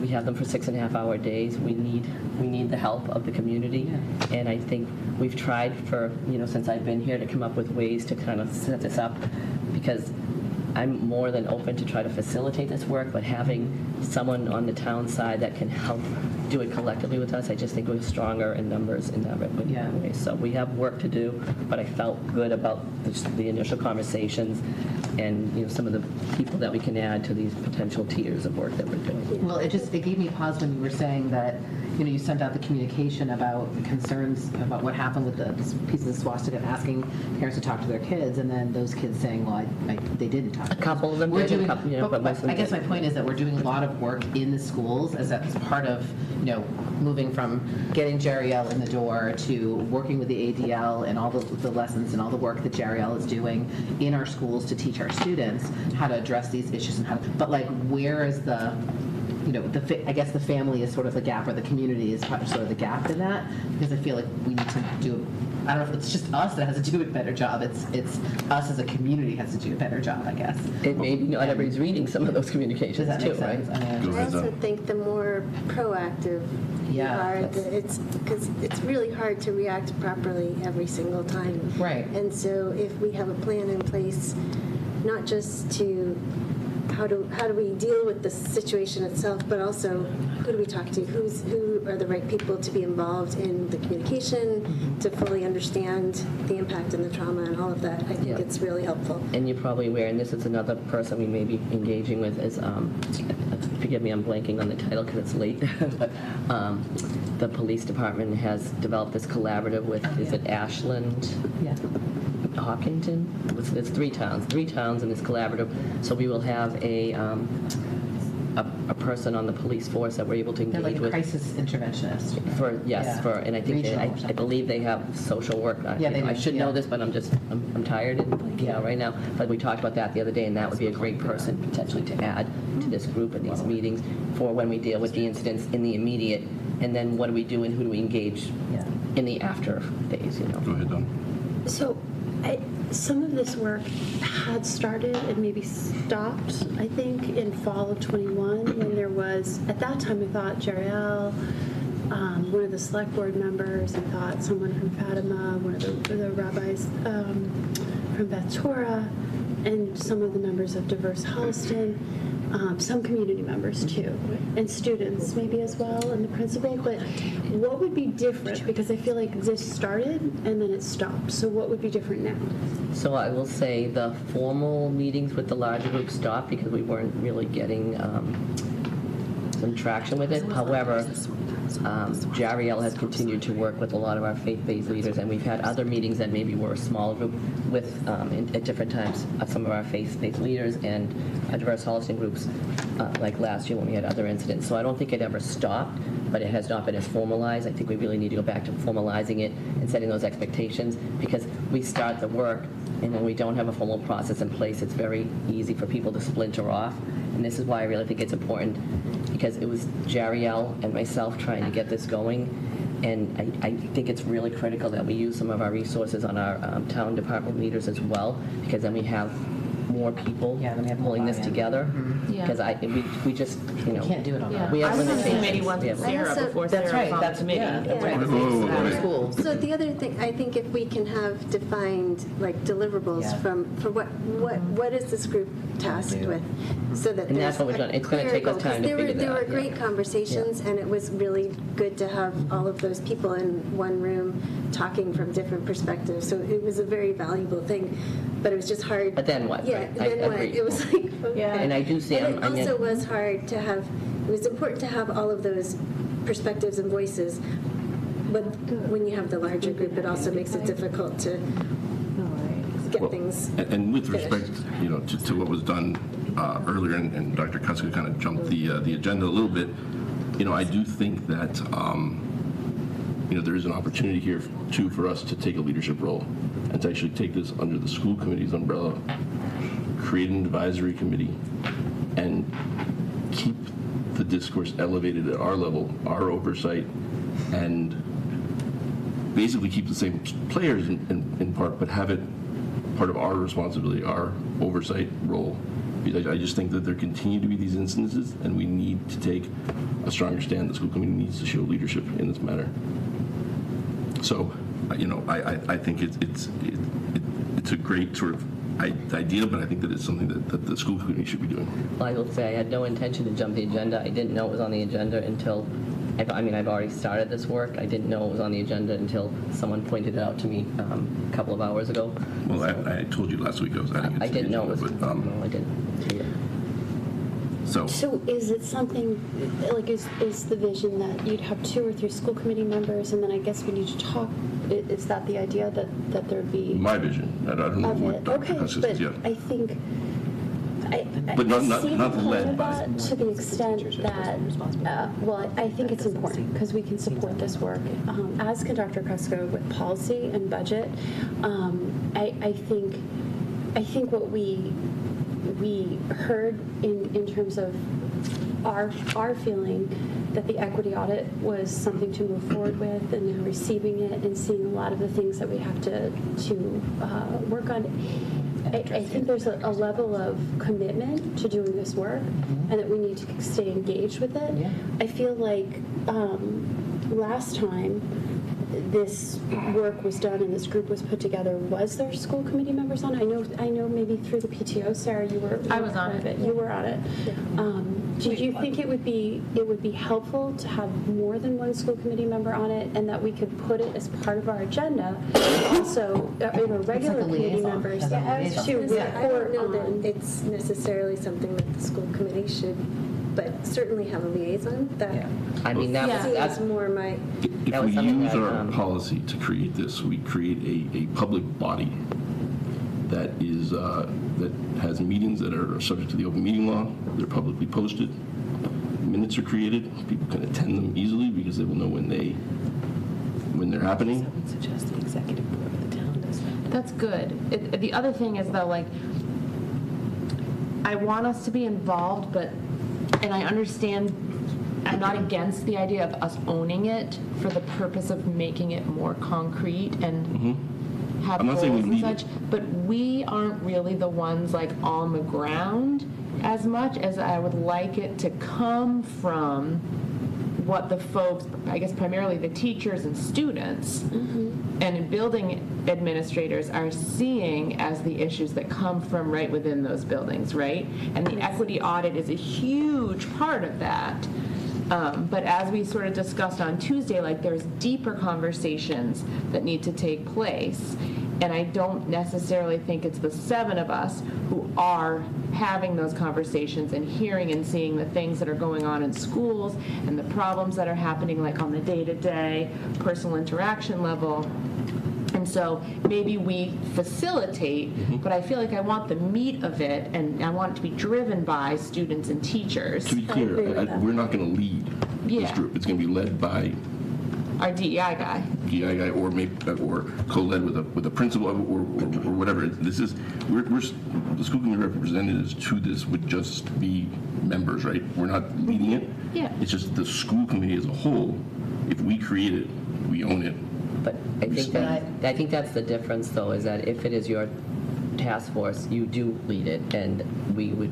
No, that's not true at all. Is it subject to, if it's subject to meeting laws, open meeting laws, and like I don't all of support the things? establishing something and then putting it on somebody else to do it. Yeah, how would it work? not- Because doesn't make then, sense to I me. mean, we are also clamping down on organic conversations that actually might occur outside of those meetings, which you really want to. Well, I mean, if the group is large enough, it would be impossible. It would not impossible, but it would be very difficult to create a quorum of this body, right? And so, the group would organize and either appoint a chair. We could appoint a chair. I mean, it's obviously if you read the policy, it's pretty wide in its ability. We can talk about this later when we come to that agenda item. But I wouldn't worry about stopping sort of organic conversations outside of the committee. I do want to be mindful of the capacity of Jerry Albertney, because he's been asked to facilitate the steering committee. I just don't know the bandwidth for him to facilitate. And he's also helping me with the work that I'm doing on the town. I mean, regardless, I'm still going to be working with the town leadership to develop some proactive things around communication that we can do. Who would lead your group then? I would be leading it with, I think that's what we're still establishing, but I'm asking someone on the town side to do it, facilitate it with me, and Jerry will be part of it, but he doesn't have to lead that group. Has anyone on the town side committed to leading it with you? We just met Monday, so we're still mapping out what this would look like, so I don't want to, I believe that we're getting there, but we haven't decided next. We haven't invited some of the other people, so I'll probably know more after next week. We're in the infancy. Is it a conversation we should continue? People in the community. Cynthia. Yes, We're in the middle of the meeting here. I'm aware. So I was just asking if Susan was envisioning leading this with someone else on the town side, who that was and whether they had committed to that. But I do think that it's important for us to be involved in some way. But I also agree, there's absolutely room for us to not be leading this, right? I want to make sure I understand where we're going. I think we all learned how important it is to hear from staff. We know it's important to hear from students. And I think part of our job, too, is to engage with other boards in the community to make sure they know the importance of that work. So I can't think of a better topic that we would need to be boots on the ground and part of. Now, is that 7 of us? No. Is it 5 of us? No. Is it 3 of us? Probably not. Maybe 2. But obviously that's up for discussion and debate. But I think that also shows, I think we were preliminarily talking about, Amanda, you had suggested as one of our school committee goals, and I know we're still working on it, all that's going forward, but that part of our equity goals, so this is part of our commitment to that work. Absolutely. And engagement with it. That doesn't mean we have to run it. It doesn't mean we have to run it. I felt like I wanted to take the tact of the same thing that we did with the Student Stress Task Force, where we had a larger group that was outside of the school committee. School committee members were part of it, but we were not leading it. We've tried it was that. very much led by the community. Right, and then after that year, they came back and gave us recommendations to the school committee, and we implemented all of them. There was 18 recommendations that came from that. Cynthia, And this was I'm tried. still speaking, Danielle.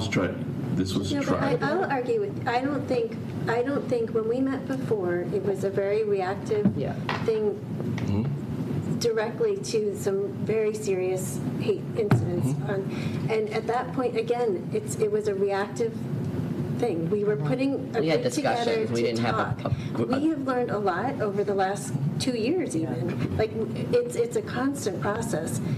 I think at this point, like, I think we were not ready to come up with deliverables back. It's really hard to figure out how to address these things. It's a huge, all of these schools have done a ton of work in all of these areas, whether you're talking from learning disabilities, race, religion, all of these things. Is it enough? No, we're still doing that. And so I do feel like at this point we have more bandwidth and more understanding of what are some achievable deliverables that could come up with right now. Some of what Susan just talked about in terms of continuing the education, continuing the conversation, continuing students and teachers and staff to raise their awareness, understanding all of those things. But what can we do? We can establish some proactive steps. Who do we talk to? What when something happens, whether it's swastikas, whether it's a hate thing on a mirror in a, who do we talk to? Who is qualified to come up with communication that has understanding and empathy and all of that? So I do feel like we have some deliverables that we could work to right now. I don't think we had it before, so I don't think it was, I think all of what happened before was very valuable. It's hard, but if we have some more defined deliverables, I think we can Right, so let's continue. build off of that, and let's make it so that the shell of the overall thing has the school committee's oversight. That's all I'm asking. I'm not really trying to change the underlying work or the control or the leadership, but if you're saying who do we I mean, if you, to have the school committee involved and ensure that we're kept involved and we're able to sort of be part of the process, we need to create this advisory committee. Let the administration run it. Let's partner with other stakeholders in town. I mean, we'll have to reach out to them and see, gauge interest. But if you want the school committee to have ensure that we have sort of a say and that we're part of it, or that really the school committee and that we're talking about this and we're taking that leadership role, we need to create the advisory committee. I do want to clarify, it's always been, I mean, my assumption would be that school committees would sit in this coalition. And also, I mean, we'll have school committee members sitting in on the steering committee. I mean, that's, as we did with the equity audit, so Without this idea, I guess one thing I see as a difference is I want to make sure there's a level of this is the agenda, the things we're working on, and then almost the minutes, because as we know, to be inclusive, to have good communication, that's a part of it, because we have seen you can have a group working on something, but without that communication piece of it, it's just a great conversation. Right. Yeah. Well, I do want to clarify that, like Sarah said, the meetings we had before, we weren't even getting consistent people. This is the difference of trying to formalize this, because we couldn't get that buy-in, and I now see a switch. There is more of a willingness to now, because what often Jerry and I were hearing is, that's great, what are you schools going to do? And yes, we have a responsibility there, but we keep saying we need the community help. And we couldn't get that buy-in before, because I think people were struggling with, and now people are outraged, and we should be. We should be outraged every single time we have incidents of hate and bias, anti-Semitism. They all go together, and it's horrible, and we need to do better. But we couldn't get that willingness for somebody to join us in the work collectively, and that's what I feel like we're ready to do now. And I feel like I'm pretty confident from my conversations that we will get a town leader to join us together, because I think that word can get out better when we partner together. That we haven't had that piece in that, so I think we're talking the same thing. I just think the idea of this coalition is really important, of the coming together collectively. And I agree with you that the work is important to do and that we want to include a lot of people. I guess I just don't see the disadvantage of having agenda and publication of what happened. In fact, I think sometimes it pushes us to get more work done, right? Because it's kind of organizes us, gives us a direction, and gives us more of a ability to communicate, right? And check back in. Well, this has been on the agenda 3-4 times. What's the outcome? But what is the detriment of an agenda or minutes for a group like this? I'm not suggesting we wouldn't do some of that. Like, I mean, I just, it's hard for me to speak to this without, because again, I'm not trying to own this alone. Right. I want it. This is something we want to work out, and I think it's premature to have all those answers right now. But certainly we could. I mean, when we have opera meetings, those are not subcommittees. Opera is a steering committee, and I don't think we have to publish all of that. But when we go through, there's always an agenda, so we would do an agenda. So I don't see what you're. Sorry, I'll let you finish. I was just going to say I'm not sure what you're losing in all of this, but I also have because I shared with you that last week that I was moving this work, and I already had meetings scheduled prior to this coming on the agenda, and I think I have the willingness of these town leaders already, and I don't know, have you already started those conversations as well? I just want to make sure that with the agenda and stuff, that it's not like specifically like our ideas for the agenda. Like the creation of the agenda is very important because again, like we want this to be driven from the folks who are experiencing it. Yeah. Not like, I have my own things that I'm fixated on and so do you and so do you. And that's why I'm hoping we have a town leader to do that, because if I have to do the agendas with that person and we'd be doing it at the meetings, we'd be discussing kind of what the next steps are. Can you give an idea of what town leader you're talking, like who have you talked to that has agreed to be part of it in terms of a town leader? As far as the coalition idea, I've already, Travis and Kathleen, Jackie and Jerry and I are the ones that met and are all open to this idea. I haven't gotten them to say who would be co-facilitating yet, because again, we just had one meeting. I feel like we're putting the cart before the horse right now, because this was an idea I came up middle of last week and started moving forward, thinking that this would be important work, and which is what I shared. So I don't see this as any different than the steering committee as far as we have to do this work, we have to report back to the school committee. It can't happen. That's a problem.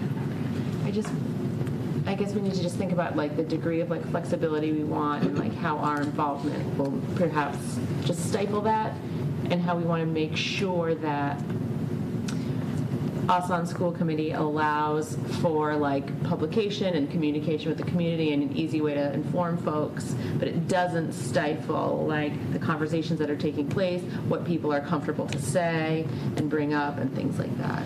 Did you feel like the number that was in the group before in any way, or school committee's presence stifled any of the conversations, or how did you feel it worked before? When what we're talking about now is not what we did in the past. It was let's meet and talk about what's happening in our schools. It was really just let's meet and talk about, and can we do something?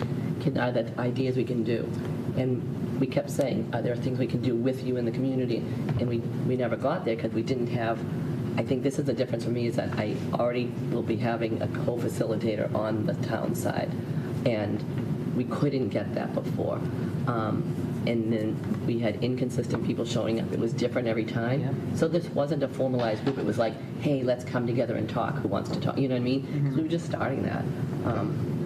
So I don't know. Like I said, I've heard of lots of struggles of different superintendents who have been attacked in their communities because they haven't done the right thing. I don't know. There is no right or wrong here, right? We need to improve. We're all learning through this, and I constantly am reassessing. But I think what we have unique here in Holliston is that we do have a strong partnership already with our community leaders. I think we've been fortunate that our town administrator, when I reach out to him, he's right back. I was talking with him today. And Kathleen Buckley, as you saw, showed up the other night. There's an investment from the town side that you don't see everywhere, and I think we should capitalize on that and move forward. You didn't have that back in the fall of 2021 when you'd been here a year. So. Well, that doesn't change that the school committee has created this. I mean, I think that there's been enough happening in our schools in our town with these issues that the school committee needs to take a more active role and not be as sort of passive as we've been. I don't think that we've been passive at all. We are elected to represent the community. We then, hire the superintendent to run the schools, but we are the elected representatives of this community. We need to take a leadership role. This is a huge issue. And I'm not saying Susan's minimizing it. I'm just simply saying that this is a huge issue. If we're not taking a leadership role, I don't think we're necessarily doing our job. I do want to. I just do want to caution. I hear you, and I do want to just say that the school committee does not have oversight on the town administrator. They work on it. You don't govern those other departments, and that's why, to me, it's a little uncomfortable that you're speaking for those departments. No, we're not speaking for those departments, and we're going to seek partnerships with other stakeholders. We're not committing anybody from the town side to doing this. We're going to seek buy-in. I have had some conversations with some people on the town side about this. And no one's committing, but it's because I wanted to take it here and to have this discussion. I wasn't asking for commitments because, again, the school committee hadn't taken any action, so I didn't feel like there was, it was my place to ask for any kind of commitments. But again, there are certain times and certain things that I think things should be elevated, and if that's not the view of the committee, then so be it. But we can take it up officially. I completely agree. I think absolutely we should be very, very involved, and this should be our district priority. As we've seen from the equity audit and not from the equity audit, we have serious issues of equity in this town that need to be addressed. I 100% want that to be a huge part of our work. The only thing I'm saying is I want to be careful that we don't exclude folks from feeling comfortable communicating or voicing anything because it is a governing body or a group that folks are intimidated by who is running it and in charge of it. I want other people to feel as if they have the agency to speak up. That's all I'm saying. Yeah, I agree with that. And honestly, if I didn't have to, because I started this, like I said, over a week ago, trying to move something forward, if I didn't have to lead that for the schools, I would try to find someone else. People are at capacity on the administrative side. Yeah, That's do you why have to lead it? I think I do right now and hope to transfer it over because I don't have another administrator that I can, and I think it's too important for me not to be. Not Jerry L? Well, he's already doing the steering committee, so. What about one of the principals? I don't want to speak for them right now. No, I'm just saying, we have some. I think it might be a good idea to float, honestly, Susan. There's no question, but I had one meeting so far, so I feel like we're getting ahead because this is what I want to talk out with the group that we just started the conversation on Monday, and then we have a follow-up meeting because we're trying to wrap around what this might look like. But again, you didn't include a member of the school committee in this conversation, so you're moving forward with this, but again, you're not bringing in the representatives of the community into this conversation. So we haven't put the group together yet. This is a discussion. I have community leaders asking them, will they support this work? I immediately share with you, this is a conversation I've already started on Friday when I started this conversation, so I don't know how that's not including you, because when we get to what the makeup will be, then I can tell you. But I can't be speaking for other leaders that I'm looking to co-facilitate because we haven't put together the structure yet. I guess I agree with you, Amanda, especially where we're likely to make this one of our goals for the year. Yeah. And we're invested in this work that I think we need to be part of it. And again, not leading it alone, but like a strong part of this if it's something we're committed to. And I'm sure between the 7 of us, we can find several people who would want to be a part of it. Agreed. Is it something that we revisit in 2 weeks? Is that where are we, guys? I think we should start as soon as possible. Well, no, as far as whether there's a desire to do it as an advisory committee of the school committee or to let Dr. Kutza run with it per her plan. That's sort of. Are we talking about two different things? The steering committee? The steering committee. There's an equity audit group, and that's the steering committee. This is different. That's completely separate. This is a The advisory committee. The advisory committee. You're calling it a. I called it a coalition. To look into incidents of school community, incidents of hate and bias. I'm not at all suggesting we get involved in the equity audit, not in, in any kind of, way like that. I think but that's completely different, right? That's looking at a much wider breadth of issues, right? Mm-hmm. This is just sort of, trying to address, hate speech and intolerance in the schools. So here's my suggestion would be like maybe give it a little bit more time so that Dr. Puska can actually go and figure out who would be interested to be a part of this advisory committee. That would give us a really a better idea. I agree. Well, no, I mean, if we do it as an advisory committee, then this is the policy states that we appoint those people, that it's a school committee sort of created thing. Not that we lead it necessarily, but it's a school committee created thing. If Agreed. What I'm trying to say is that before we do that, if we can have a buy-in from the people to actually know that there are people who would come in and speak their mind without feeling intimidated, I think that is where we are going. So are you suggesting like Dr. Kuska get kind of an idea of who's interested, and then we put together the advisory committee with selection? Is that what?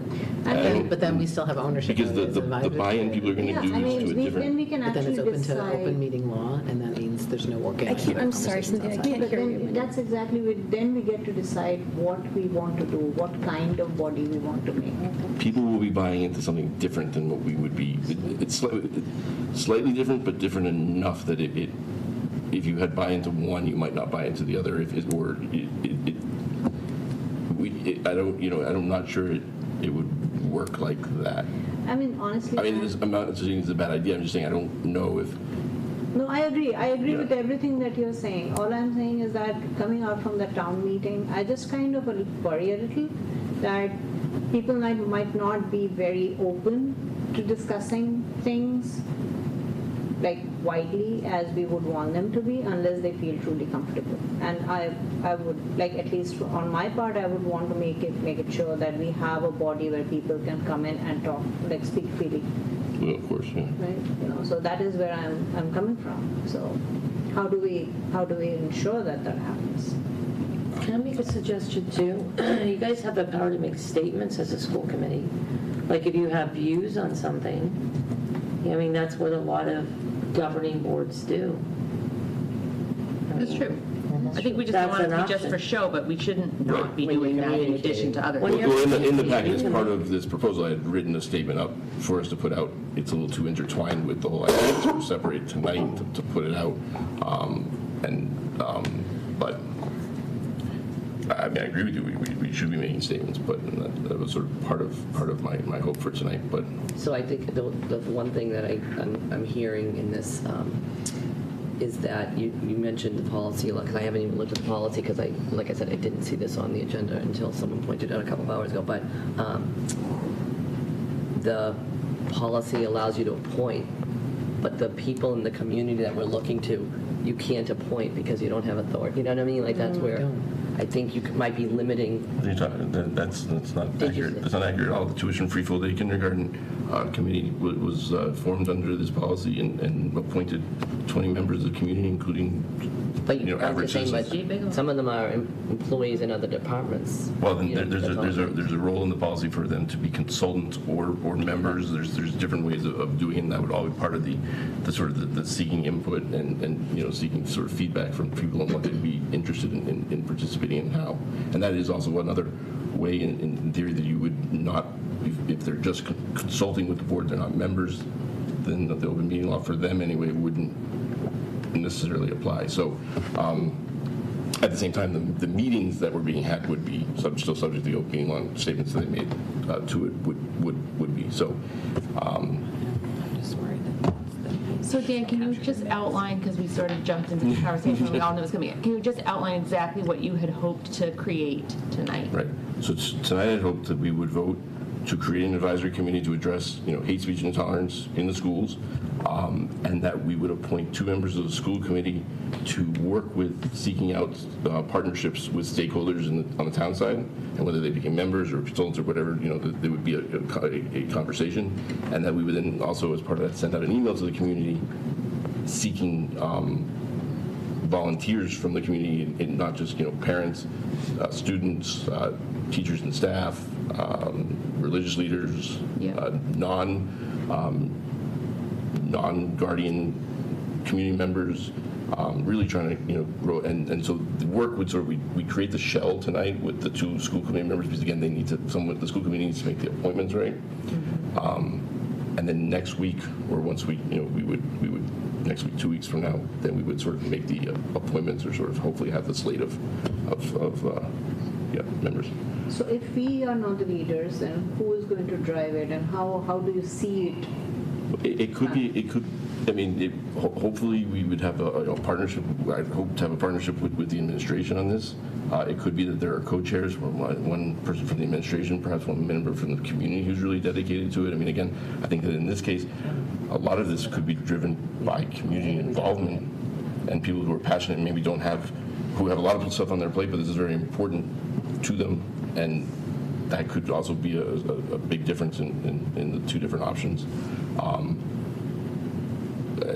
And then, again, this would be something where we would review what's happened in the past, not the details of every incident, but just sort of understanding the number of instances, the data, and then looking what are the schools doing, because the schools are doing stuff. I don't think it's as well sort of communicated to the community exactly what we're doing, but we heard it from a lot of it from the principals saying, so what are we doing, and then what are different ideas that we have, and how can the clergy in town bring it back to their own sort of groups and sort of continue that work within the disparate different religious organizations in town? How can different community members bring it back to other groups that they're involved in?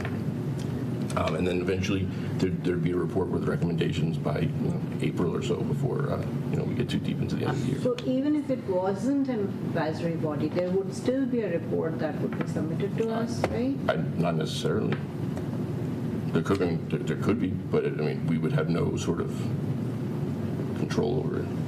I don't think we have any standing to appoint members of other boards to our advisory. And it's, for us to say we want to have an advisory council, but then we're not going to run it, like, what do we either have ownership or we don't have ownership. So we can, it doesn't make any sense for us to create an advisory that we're not running, and we can't appoint, say, select board members to be part of it. We just can't, that's an overreach of the school committee. Like, that's not within our purview to appoint them to be part of it. The difference is with Susan doing it is that she is a community partner as the district leader to have those conversations at a high level, and with the development of the partnerships that she has with the select board, with the town administrator, with their office, be able to assemble all the people that we're talking about wanting to be part of those conversations with 2 of us on that committee, but not as a plurality of that committee. So with respect, there was a member of the select board at the time, current member of the select board, who was appointed and was a voting member of the tuition-free full-day kindergarten advisory committee that was created back in the day. That was a task force. No. It was run by the superintendent. No, that was not. That was it was an advisory committee subject to the open meeting law formed under this policy. I believe it was under the auspices of the superintendent. I'll have to look it up, but it was subject to the open meeting law. I guess we could ask Stacy Raffi, since she was the head of it. So forgive me. So if that was the intent of that group, but you didn't have full day K, what was the deliverable at the time, like putting together? It was a recommendation for full day K that then we Okay. didn't have the money for. Correct. Yes. They realized at the end of the day, it all came down to the money. It was time That was a good limited. idea. It was like just, they came together, they met for They did a great year. report. They did. Had a great, fantastic report. Steve Everybody Bigelow's on it. There you go. All in on it. I could not be, because the finance committee could see, and this is why, again, I know that it was an actual official board, because the finance committee could not actually have a representation. I went to the meetings because, again, they were open meetings, but I was not a member of the committee. I was not on their email list. So I support this as long as we are sure, like, as a friend of mine once said to me like 2 years ago after like, you know, graffiti in the middle school bathrooms or whatever, she said, we don't need another committee. We need a community conversation. Yes. And so like, I just want to make sure, and I don't think this is your intention or what you're saying, it's just how I initially perceived it. I don't want it to be like a school committee thing that we all run and like everything takes forever because we have to adhere to these laws and I want it to be like, But we do still have to. and like adhere to Amanda those. Bigelow follows her agenda of what she personally wants. Like I want to be having us all talking about it and having all this input, you know. I think it gives us an opportunity to really hear exactly who we want to be able to hear from people and be inclusive, but it also adds a layer of accountability. Yeah. And I think I feel like we're saying the same thing. I think so in too. terms of what I think we goals are, agree. right? Where's everyone else?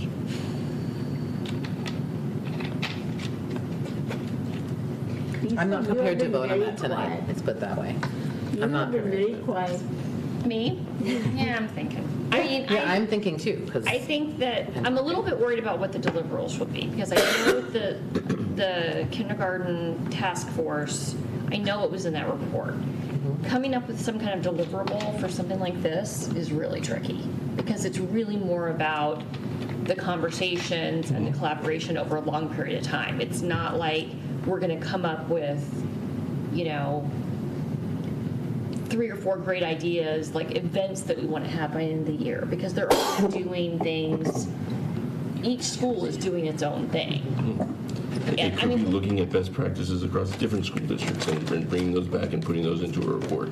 It could be, you know, different types of programming that could be put on, not events, but programming that could be put on that may have a budget impact that we could bring into the schools. I think that there are a lot of things. I don't want to, you know, start listing them all because I don't want to limit what people think about, because I really you know, as unwieldy as a large group can be, I think a large group can also be very powerful when it gets together and starts thinking and S up, right? You know, I think of Armageddon all the time, just, you know, NASA group of scientists. Anyway, when you have, you know, when you just bring a large group of people together and think about ways to solve a really complicated, we're not going to solve this, but how do you address it and try to move our community, by that I mean, you know, especially our schools, forward. That's sort of what I'm hoping. Yes, the deliverable will be tough. I mean, you know, it's not going to be easy, but I think that there are a lot of different things that could be delivered. And at the very worst, maybe it sparks some more conversation and continues, and it continues. Can I just clarify the conversations I had already started with some of our faith leaders and our town leaders was really about not reaching out to the community so that they can tell us what to do in the schools, about what can we do together in the schools and the community. That's been the missing link, because everything I've heard has always been, what are you doing in the schools? We are doing a ton. We shared that tonight. It's not enough, but we need that next piece. Like when I said to you, I asked these students, how many of you received this communication or have had this conversation with your parent? I'm not blaming anyone, I'm not here to judge, but how, by getting the community piece in, how do we get you to market this for us to get out into the community as well? Because their voices are more powerful, and some of them may not even have students right now. But how can I get that buy-in together so that it's not looked at as a school thing that we're going to come into the schools and fix you? How do we bring, because our kids are the community. You know, and again, I'm reaching out to the community because I'm saying we need your help together. It was disturbing what I've heard, you know, from different superintendents about communities, the backlash, you know, the criticism. We're all struggling. Nobody goes to, you know, I didn't get a doctorate and they're telling me this is how you communicate in this incident. It's like, we can always do better. I can always do better. But I would like to be able to have a group that we can feel safe to ask for help as far as how can you get our message out better with us versus come in and tell me what to do and fix it. That was not my intent about have the community tell us what we can do better, because like you said, they don't always know what we're doing. So how do we get that? It's how can we share this work better too? Susan, to that point, because you had talked about that before and a student saying they hadn't heard about it, and we talked tonight about enhanced opportunities for communication. sometimes beyond like a reactive email to a situation, is there an opportunity, whether it's back to school night or when we bring the incoming 9th grade parents here to talk about opportunity, like school here at the high school, for you, because this work is important to you, to come in and talk to them about having difficult conversations with your children, and here's some resources. Because sometimes when it's at the bottom of an email that's reactive to a situation, people aren't going to click on 5 links. But if you are the face of that with those opportunities like welcome to high school or back to school nights, and prioritize that as a topic and talk to them about how you would talk to your kid about something like that and where to find those resources. That way there's a face and a conversation instead, or at least an oral communication versus an email. No, I think that is something that we want to strive for, and whether it's me or, again, I'm not trying to add another committee to Gerald because I just assigned him the steering committee, but he is someone also, or a principal. What can their message be to the school? I think that message can come from different leaders. It could come from me, it could come from the principal. But regardless, I do agree with you. The proactive piece is what we've been missing because we haven't always been prepared for the things that happen. I will say, one of the things I keep learning more and more every time I do communicate, I hear more and more that these things are not new in this community. We are trying to be as explicit and transparent about it, and keep sharing those. Every time we've had an incident, I've been really clear with the principals. We need to know, we need to get this information out, and sometimes that actually leads to additional situations, right, or to additional incidents, which is concerning. So that's the piece I think we need to get that word out as a community entity together with the schools, because that's the piece that how do we get other people to be saying the same thing? We can't do it all.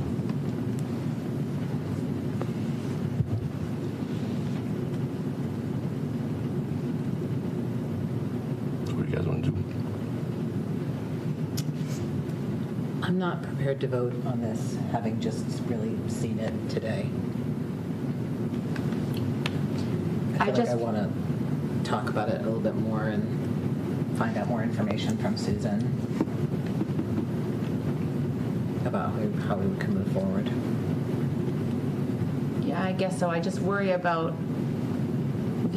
one of the biggest things about being in a formal government body is everything takes so long. And if we table it, I just feel like... I'm not saying to table it. I'm not asking to table it. Well, I'm just letting you know, I've already shared that I have another meeting with my smaller group next week so that we were starting to flush out what we might do next. I mean... So my concern about delaying it again is we meet in 2 weeks, so that's 2 weeks, and then we actually don't meet again for a month after that.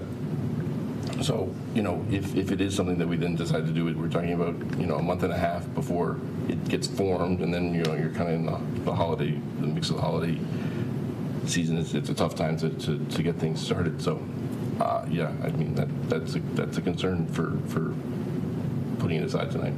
I think it's a statement about whether the importance of the work to us and the partnership between us and the superintendent and the community members, and to me it's a statement about how we value this work if we're part of it, and that's why I think it's... I definitely think we should be a part of it. Susan's already scheduled a meeting to continue the discussion. There's nothing not happening. There isn't. There's nothing not happening right now. I just got this information today. I'm not prepared to vote on it today. If the rest of you want to support voting on it, that's fine. But I'm telling you that's not how I feel right now. And nothing is going to prevent Susan from moving forward to getting more information and talking with the community partners that she's already reached out to start these preliminary discussions so that we can be moving forward. In fairness, I've also had a number of conversations with different people in the community. So, again, I wasn't doing it with any sense of like we've done this because we haven't. This is a decision that we all need to make. But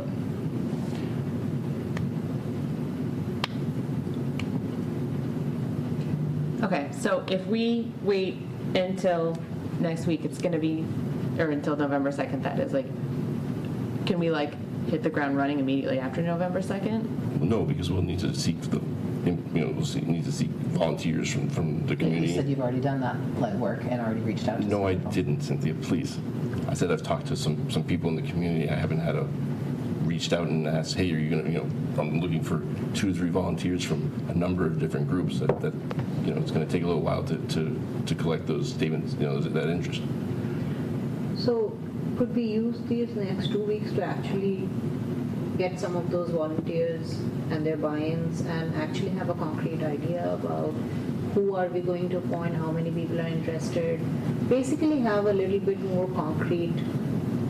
We can. I didn't certainly want to start doing all that before knowing if the committee's interested. If there is interest in doing that, we can look at the email, not the email, the communication, and we can tweak it a little bit to say that the school committee is considering. I think it may be harder to get volunteers that so something that may not happen, but we could certainly tweak it and send out that email to see who we get.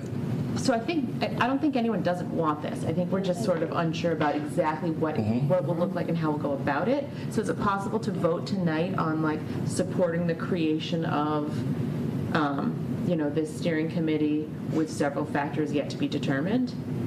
We could certainly. And would that help us sort of move forward between now and November 2nd when we would more formalize certain aspects? Yeah. So the motion that I had.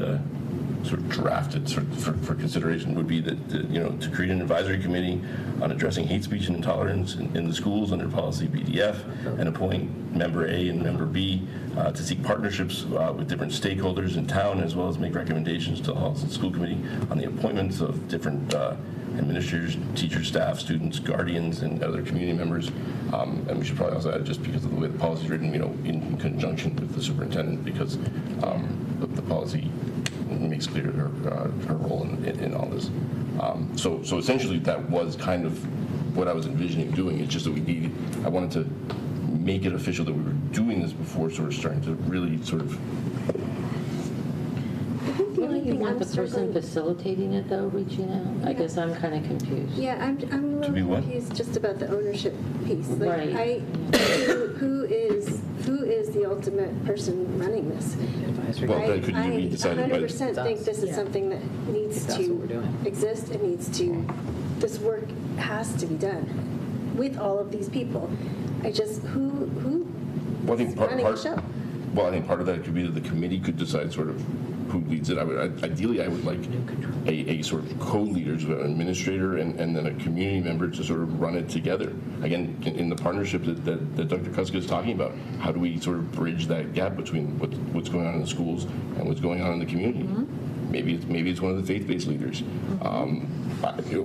Maybe it's a very passionate person who doesn't even have children in the schools. We have an incredible just community to draw of, and I wouldn't want to limit by saying who's going to lead it right now. It would sort of be dependent on who shows interest, and again, who on the staff side, on the school side, shows interest too.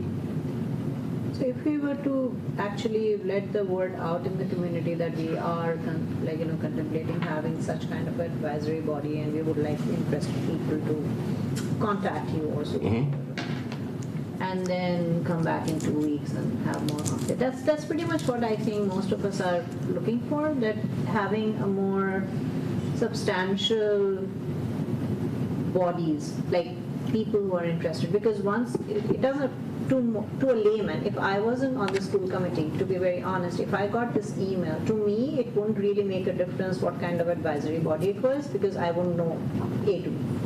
Right? To me, until I became a school committee member, open law meeting meant nothing. Right? OLM had no existence. So if you are looking for community members who are just community members who are going to come in, to them it won't matter if it is an advisory body or if it is just a body that school committee is looking for to form. Stacy just noted us. And then on the other end, it should also look like a school committee outreach for the other, governing body members, and that might also give us a little bit more flexibility as to who can come in before we form a formal body. That's where we're looking to see partnerships, right, with other stakeholders. I'm not looking to tell the select board who they're appointing, if anybody. I'm not looking for them to to dictate anything. The list sort of that I put on there was sort of more suggestions of people that I thought would be interested, and many of them Dr. Kuska mentioned. But again, that this is going to require select board buy-in, and in fact, this is on their agenda for Monday. What's on their agenda? Just Travis has one of his updates, the discussion of this pending whether we voted on it or not.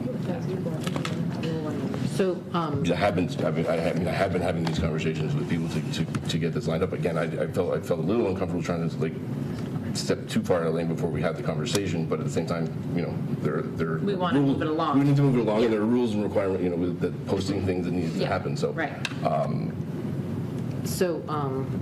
The tuition-free full-day kindergarten was a task force of the superintendent and the school committee.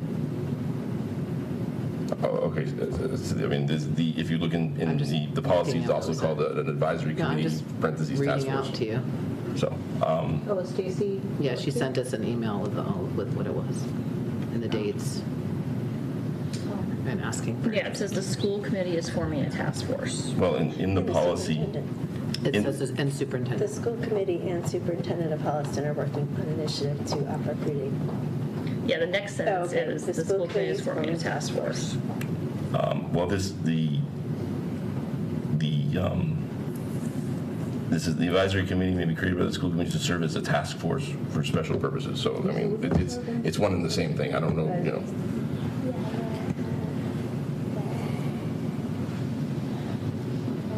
But I think if there's enough flexibility, then voting to start it would just sort of get the ball rolling, but I don't know if everyone agrees. I agree if this is a little more loosely defined at the moment. Right, and then to be more concretely defined in the future. Right. Because both of you have started some of the outreach already, which is great. It's just a matter of fleshing out how it's panning out in my mind. Well, if we're going to do a motion, are there two members who would be interested in serving? Sounds way this. So now you've just. Yeah. I would, this is the kind of work I'd like to do, but could I get off of a different committee also? Sure. Instead. You need to trade communications. Yeah, budget, or I don't know, there's this is the important work that I'm most interested. It's just I'm real stretched right now with this. Yeah, understood. As we all are. No kidding. Yeah. But This that being sounds said, like I mean, a lot. this is important. A lot more than. You would do great. No, I'm not making it to CPAC meetings regularly. I'm not making it to diverse Holliston meetings. I'm not I got enough on my plate that I'm not able. I can't even do the things that I've already agreed to do. And this sounds way more involved than what I was thinking when I saw it. This is a big deal. It's a heavy lift. It's a lot. It's going to be a lot of work to keep it moving, and I think it's extra challenging. Well, hopefully not. I mean, hopefully we get some really, passionate community members and students. Maybe the student lead it. I don't know. I mean, how awesome would that be, right? It's an opportunity to listen too, right? And to make sure these conversations are happening. And it's important, but yeah, to your point, do we have a second person? Do we have two? Well, I don't know that we even have one at this point. Amanda wants to do it, but you've got two. I want to do it, but I can't do teacher negotiation, budget, communication, regular meetings. I have a full-time Your excuse from job. regular meetings. Okay. I'm serious though. Is it communications? Would you trade it for it? Because I think you'd be great at this work, and I do too. And this is the work that I'm trained to do. Yes. So why don't we figure out some way to either, or just switch chairs of Communications has gone down to 2 people before if they feel like they could do it with 2 instead of 3. Is that a possibility, guys? we want to support this work. Can I just make a motion that we just table this? Like, we clearly have more that we have to think about and figure out in our own schedules about what we can fit in, what we can't fit in, and how we want this to look. And I would just, we have so much more to get through, and it's like, I feel like we're just throwing it in, and I don't want to just be dismissive, but at the same time, I'm like, I haven't really had a chance to really understand more about this and think about it, and I feel like we do need to reach out to our community partners and just making this as I'm not ready to do this. I'm not saying that it's not important. Of course it is. And I think it's a culmination of the work that we've been ongoing in the district, starting with bringing Jerry L in here and all the work that our students are doing. And I think it's really important that we have the buy-in from our community and from our community partners. We're doing the work here. We need them to help us outside to be doing that work. And if we have ownership of it, then it becomes... Daniel? I would respectfully ask if we could just table this until our next meeting. Okay, I just want to be clear, though, that earlier you said you didn't want to table it. So. I do want to table this discussion until the next meeting. I said I'm not tabling it forever. I'm asking for us to have until next meeting to discuss it. You left it with us to look at today. Okay? And that's not enough time for me to digest all of this and consider it and consider all the ramifications of it. And I just being presented it tonight, I feel like we need some time. That's all. No,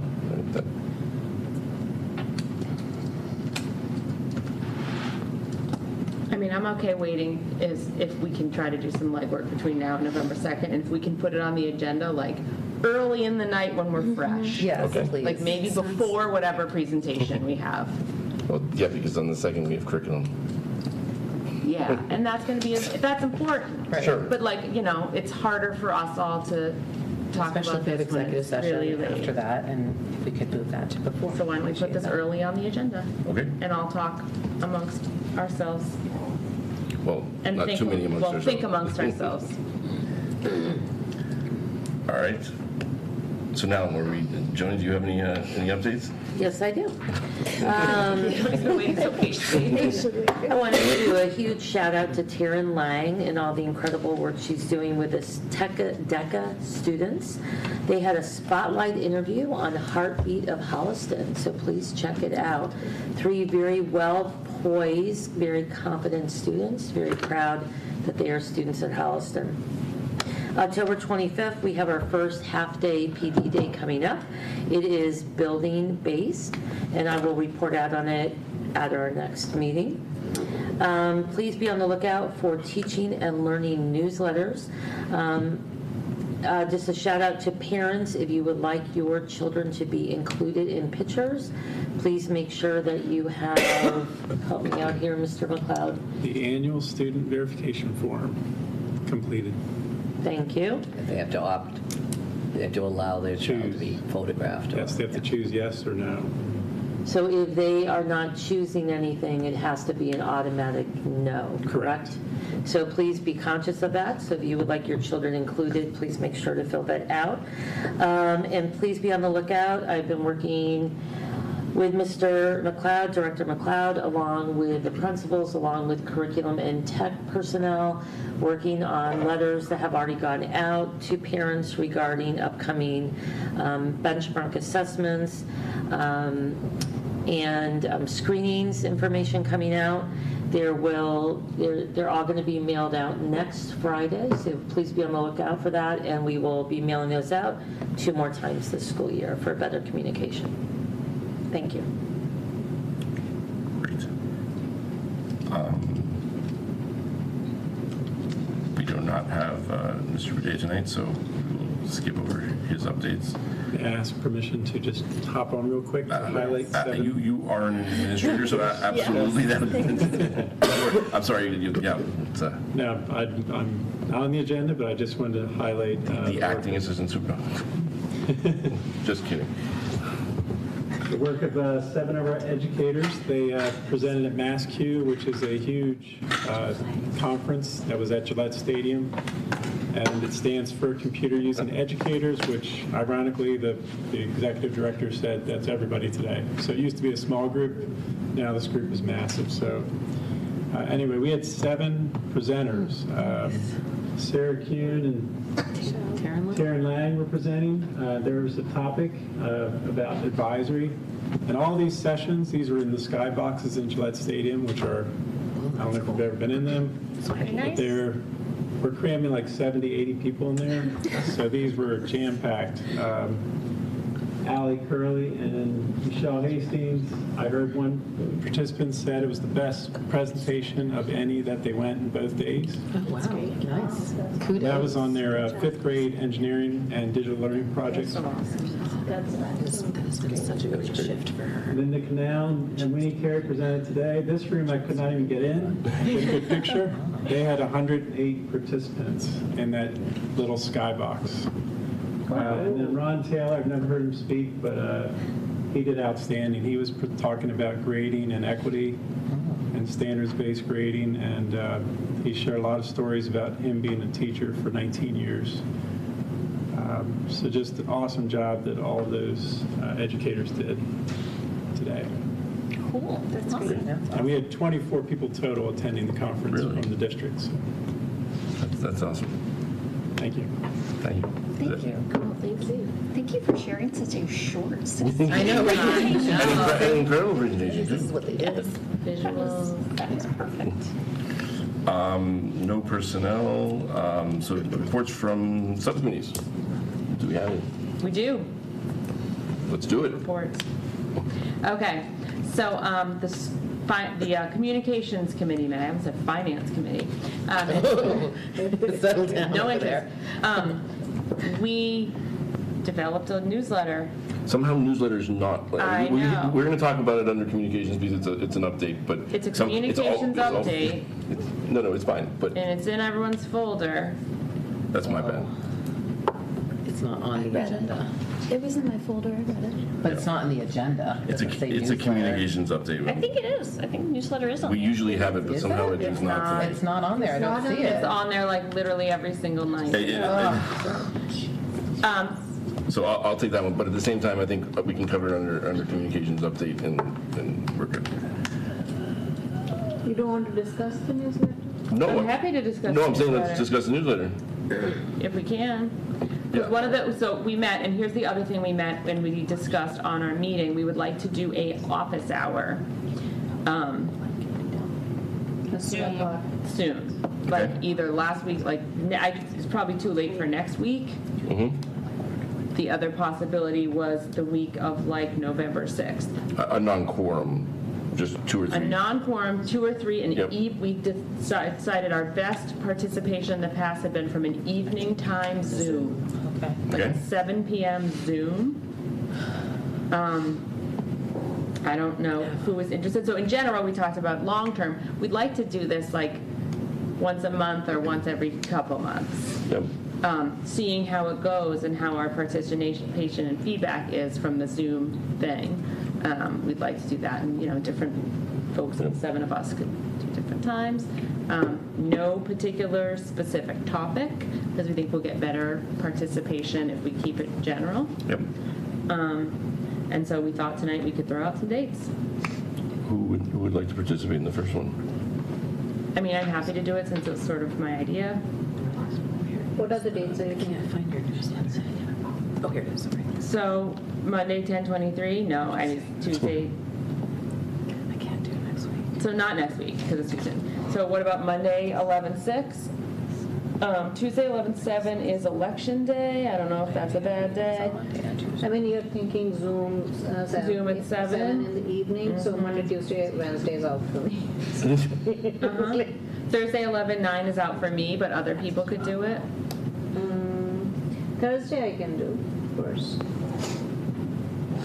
I'm happy to do it, but I think it's also a good opportunity for others to. 10th is a Veterans Day, so. 10th is Veterans Day. I could do the 6th. If Amanda, I would recommend not doing the 6th.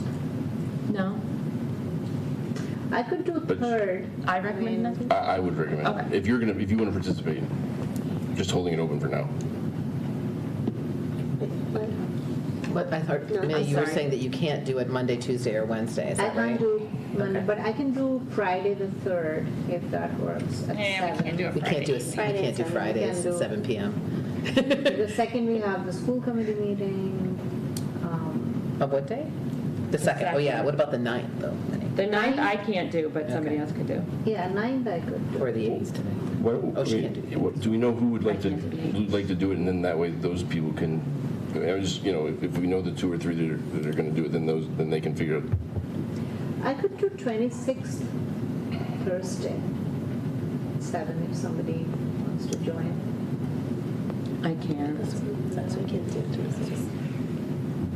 That's a Thursday, 26th. There's a PTO event we have to get to that. All right, what we'll do is I'll send out, people can throw out dates that they can do, and we can try to merge those together, because scheduling can be done outside of the meeting. Yeah, and I guess if we can't do the newsletter tonight, I wanted. No, we can do the Okay, because I want to put it in the newsletter. Yeah, but then I think also, The All-Star date. and then we'll do a separate email just a day or two before, just to remind people. Yeah. Oh, you want to put I'll send that out. We'll try to get the date. So we can pass the newsletter with date, TBD? No, but you want to send it. I mean, there's like not a lot of substance in this newsletter. The main thing is if we're having office hours, here's when. So. What about Wednesday the 8th? I can't do it, but other people Okay, can do it. what days can you do? Monday 11/6, or the following week. How about the following week? Okay, so the following week we do not have a school committee, right? Nope. 11, 16, 17, 18, 15, something like that. 11, 15. 11/15 is a Thursday. 11/14 is a Wednesday. Who wants to do it? Wait, no, we're talking about November. Yeah. 14th is a Tuesday, 15th is Wednesday. Would anyone like? Sure, I'll do one. I could do the 14th, 15th, or 16th, I believe. The last week is out for me. I could do the 16th. So want me and Sarah to do the 16th? Sure, and then if one other person frees up, they can join you. Okay. Oh, we also have a communication meeting that day, so maybe we'll reschedule. Like, I eat, sleep, and breathe school committee, no offense to all of you, but it's a lot. It's a lot, guys. I wouldn't mind someone else doing something, All right, but so- that's okay. So, motion to approve the newsletter. Has anyone read the newsletter? I read it. Yeah, it's I good. had some really minor little style things. Yeah, I'm not a good writer like you are, Lisa, Non-substantive. so I appreciate You're a great that. writer. No, So as you're a great amended. writer. And I'm taking off those policies because they weren't updated on the website other than ACAB and But HICSC. they should be up now. Can you check again? I'll check again. Okay. All right. I won't check right now, but I'll check later. Can you do If me you a favor? can 'Cause, include them, just include them. Like, I try to have Joni or I remind Lisa, but if you don't see it, just send her an email. I and did. Yeah, we did. I sent her one and Good. I you did forwarded it already? all. No, And then I asked her of the to make sure that previous those were ones. updated and posted, and I think that all of them were, except for there was some question about AC and ACR, which I think was because we had revised that, and then she just hadn't reformatted it, so it wasn't posted up yet, but it should be by the time the newsletter goes out. Yeah, so please. So I would try to link it if you Yeah, can. so please be our checks and balances. I appreciate sometimes we forget Well, to check the website. I always say, like, this one's approved, and but, it just sometimes gets lost in the shuffle. It happens. Oh, good. You're emailing Lisa? I try to. Perfect, yeah. thank you. Thank you very much. Okay, so with my help from Lisa, figuring out how to like disseminate this newsletter, Yep. because I don't know that yet, because I'm new in communications. But we don't have to discuss that right now, but subject to that, would we like me to send this out, adding that our office hour will be November 16th at 7 p.m.? Yes, moved by Lisa. Second by Dawn. All's in favor? Yeah. The motion carries, and Mr. McLeod, I think, can help you with that, getting it out to the people. And I will set up a Zoom so that I can include that link in the newsletter as well. I'll just run a Zoom from my personal account. Good idea. Perfect. Do you need a license? No, I just made an account with this email and it is fine. We're transitioning the licenses, so I'll update all of you. Great. It doesn't cut me off after 40 minutes or anything like that. It's fine. All right, policy. You know, I did not schedule a meeting for our next meeting in November. We will have one in November. I'll have one by the time we come to our next meeting on November 2nd. Okay, budget?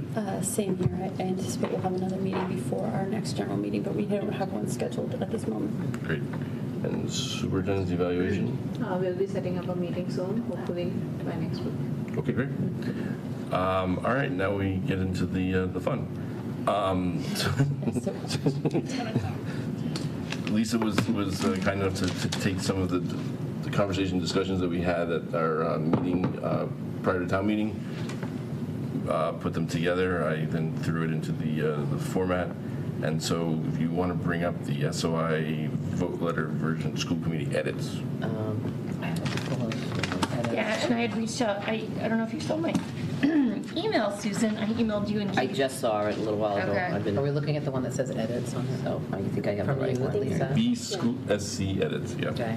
I only So- see the one edit, that's why I'm confused. It just said, Movies we, it's in the folder. Is Lisa still doing the edits, or are you not doing the edits? I already did edits. Oh, no, but I had a couple of suggestions.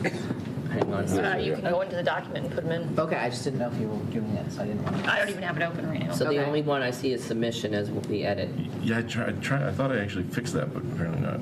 So did you do it as suggested edits, or did I you do it can't as actually edits? edit the access because it doesn't. I don't have access. No, I thought I did it as, but I changed it. Is it in the folder?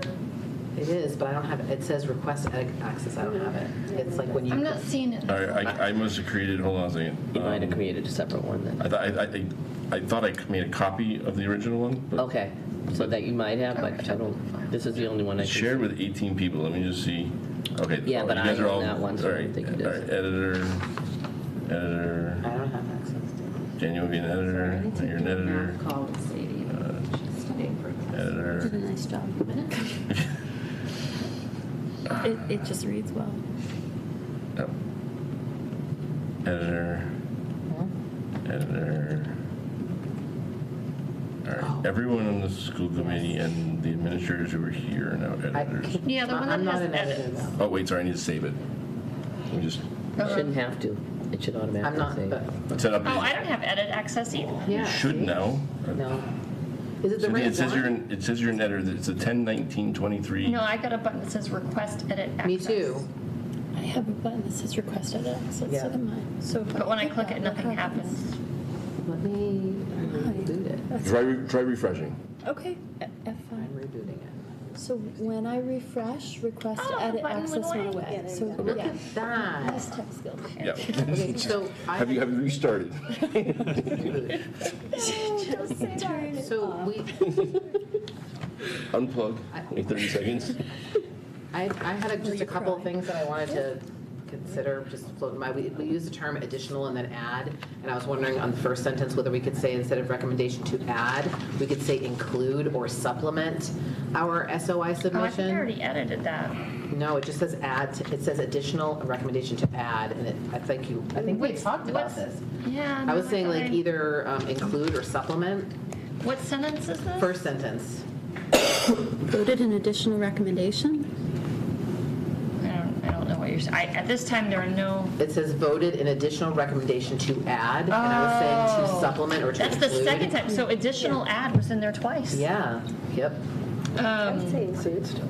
So I don't know if you want to say include or supplement. No, just say voted, take out an additional recommendation. Just say voted to add. Thank you. And then the other one, I didn't know if we needed to flesh this out, but it was about in the third line in the second paragraph where it says elementary campus with pre-K through 2 and grade 3 through 5 population in 2 buildings connected by shared space. Did we need to say like shared space as in like the cafeteria and gym? Because like I feel like that doesn't make it clear. Shared space could be like a corridor. Do you know what I mean? I just Shared cafeteria. Shared cafeteria and gymnasium. Gymnasium, library. Library, like those kinds of resources. Yeah, are it They big. don't share a library, do they? You're right, they don't. No, have they to. They share cafeteria and gym. Yeah. Well, it's a cafeteria. It's a Cafetorium. Cafetorium. It's a cafetorium. It's a cafetorium, yeah.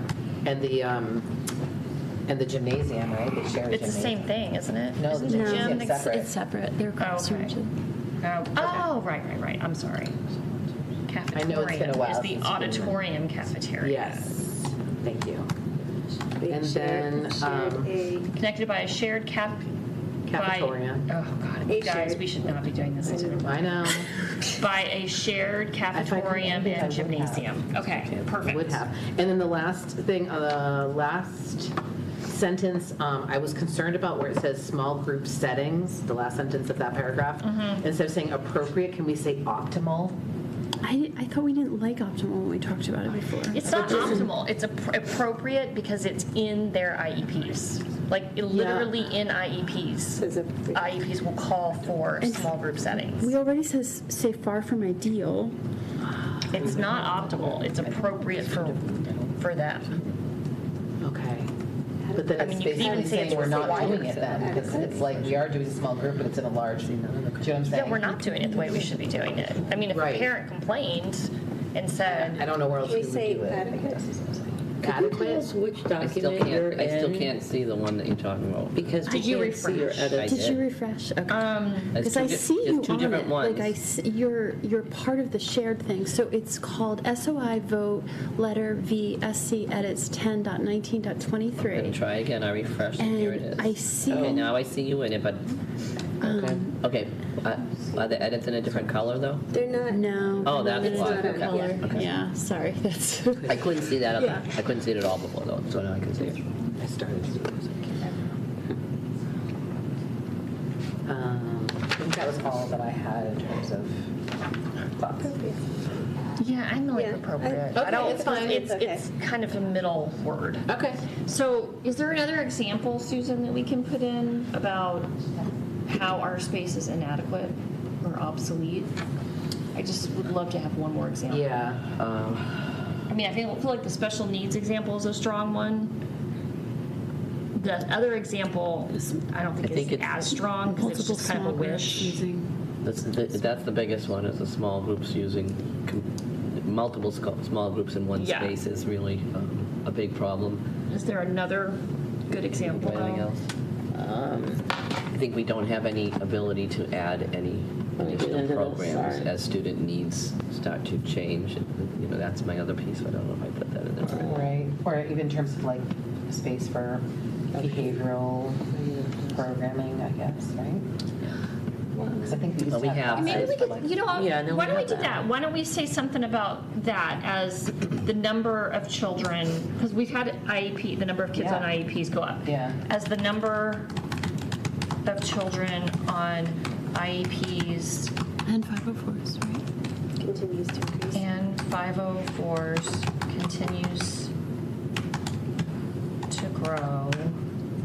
Increases.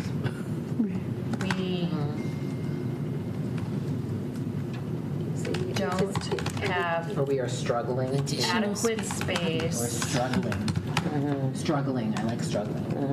Struggling is a good. It's true. We're I struggling think you to could find say the spaces too to actually confidentially serve them. and There you go. Yeah. That's critical. That's a good one. Confidentiality. Right, yeah, because this yeah. is the biggest thing when you have all these Right. and then behaviors Right. act up. We don't have other spaces to Correct. give the child the privacy they need. Correct. Do you see with Desi's new dyslexia, like the framework of what's being rolled out? Do you anticipate any increased numbers there as we do more screening and yes. work? But they were already screening last year. Yes, so, they I were mean, screening, but I right. think just because we're communicating it differently, I think you'll see people maybe resisting this. You know what I mean? I just didn't know if that would lead to increased kids in our, no, okay. No, because you could be serviced in many different spots. Or that would just- programmatical challenges. Just say the number. We are struggling.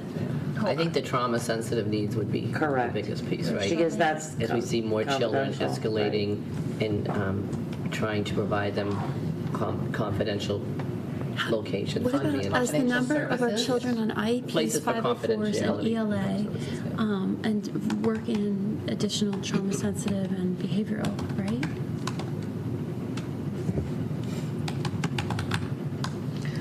Accommodate the complex, maybe the complex needs of.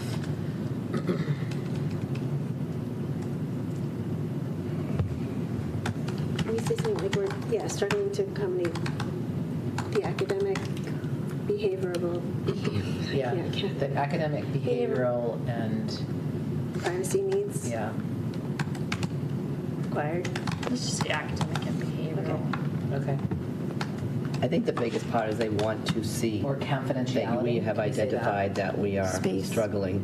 Problems and why. This is going to be, this high school would be a place to address a pre-K to 12. That's what they want to see, that wide range. Inappropriate spaces. So I think you're just saying that this would be a solution pre-K to 12 because we will not have other opportunities to address the limitations of the other campuses.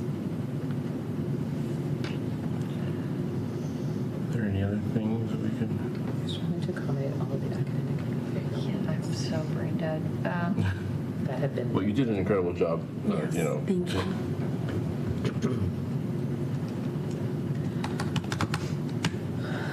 Because of limited space availability.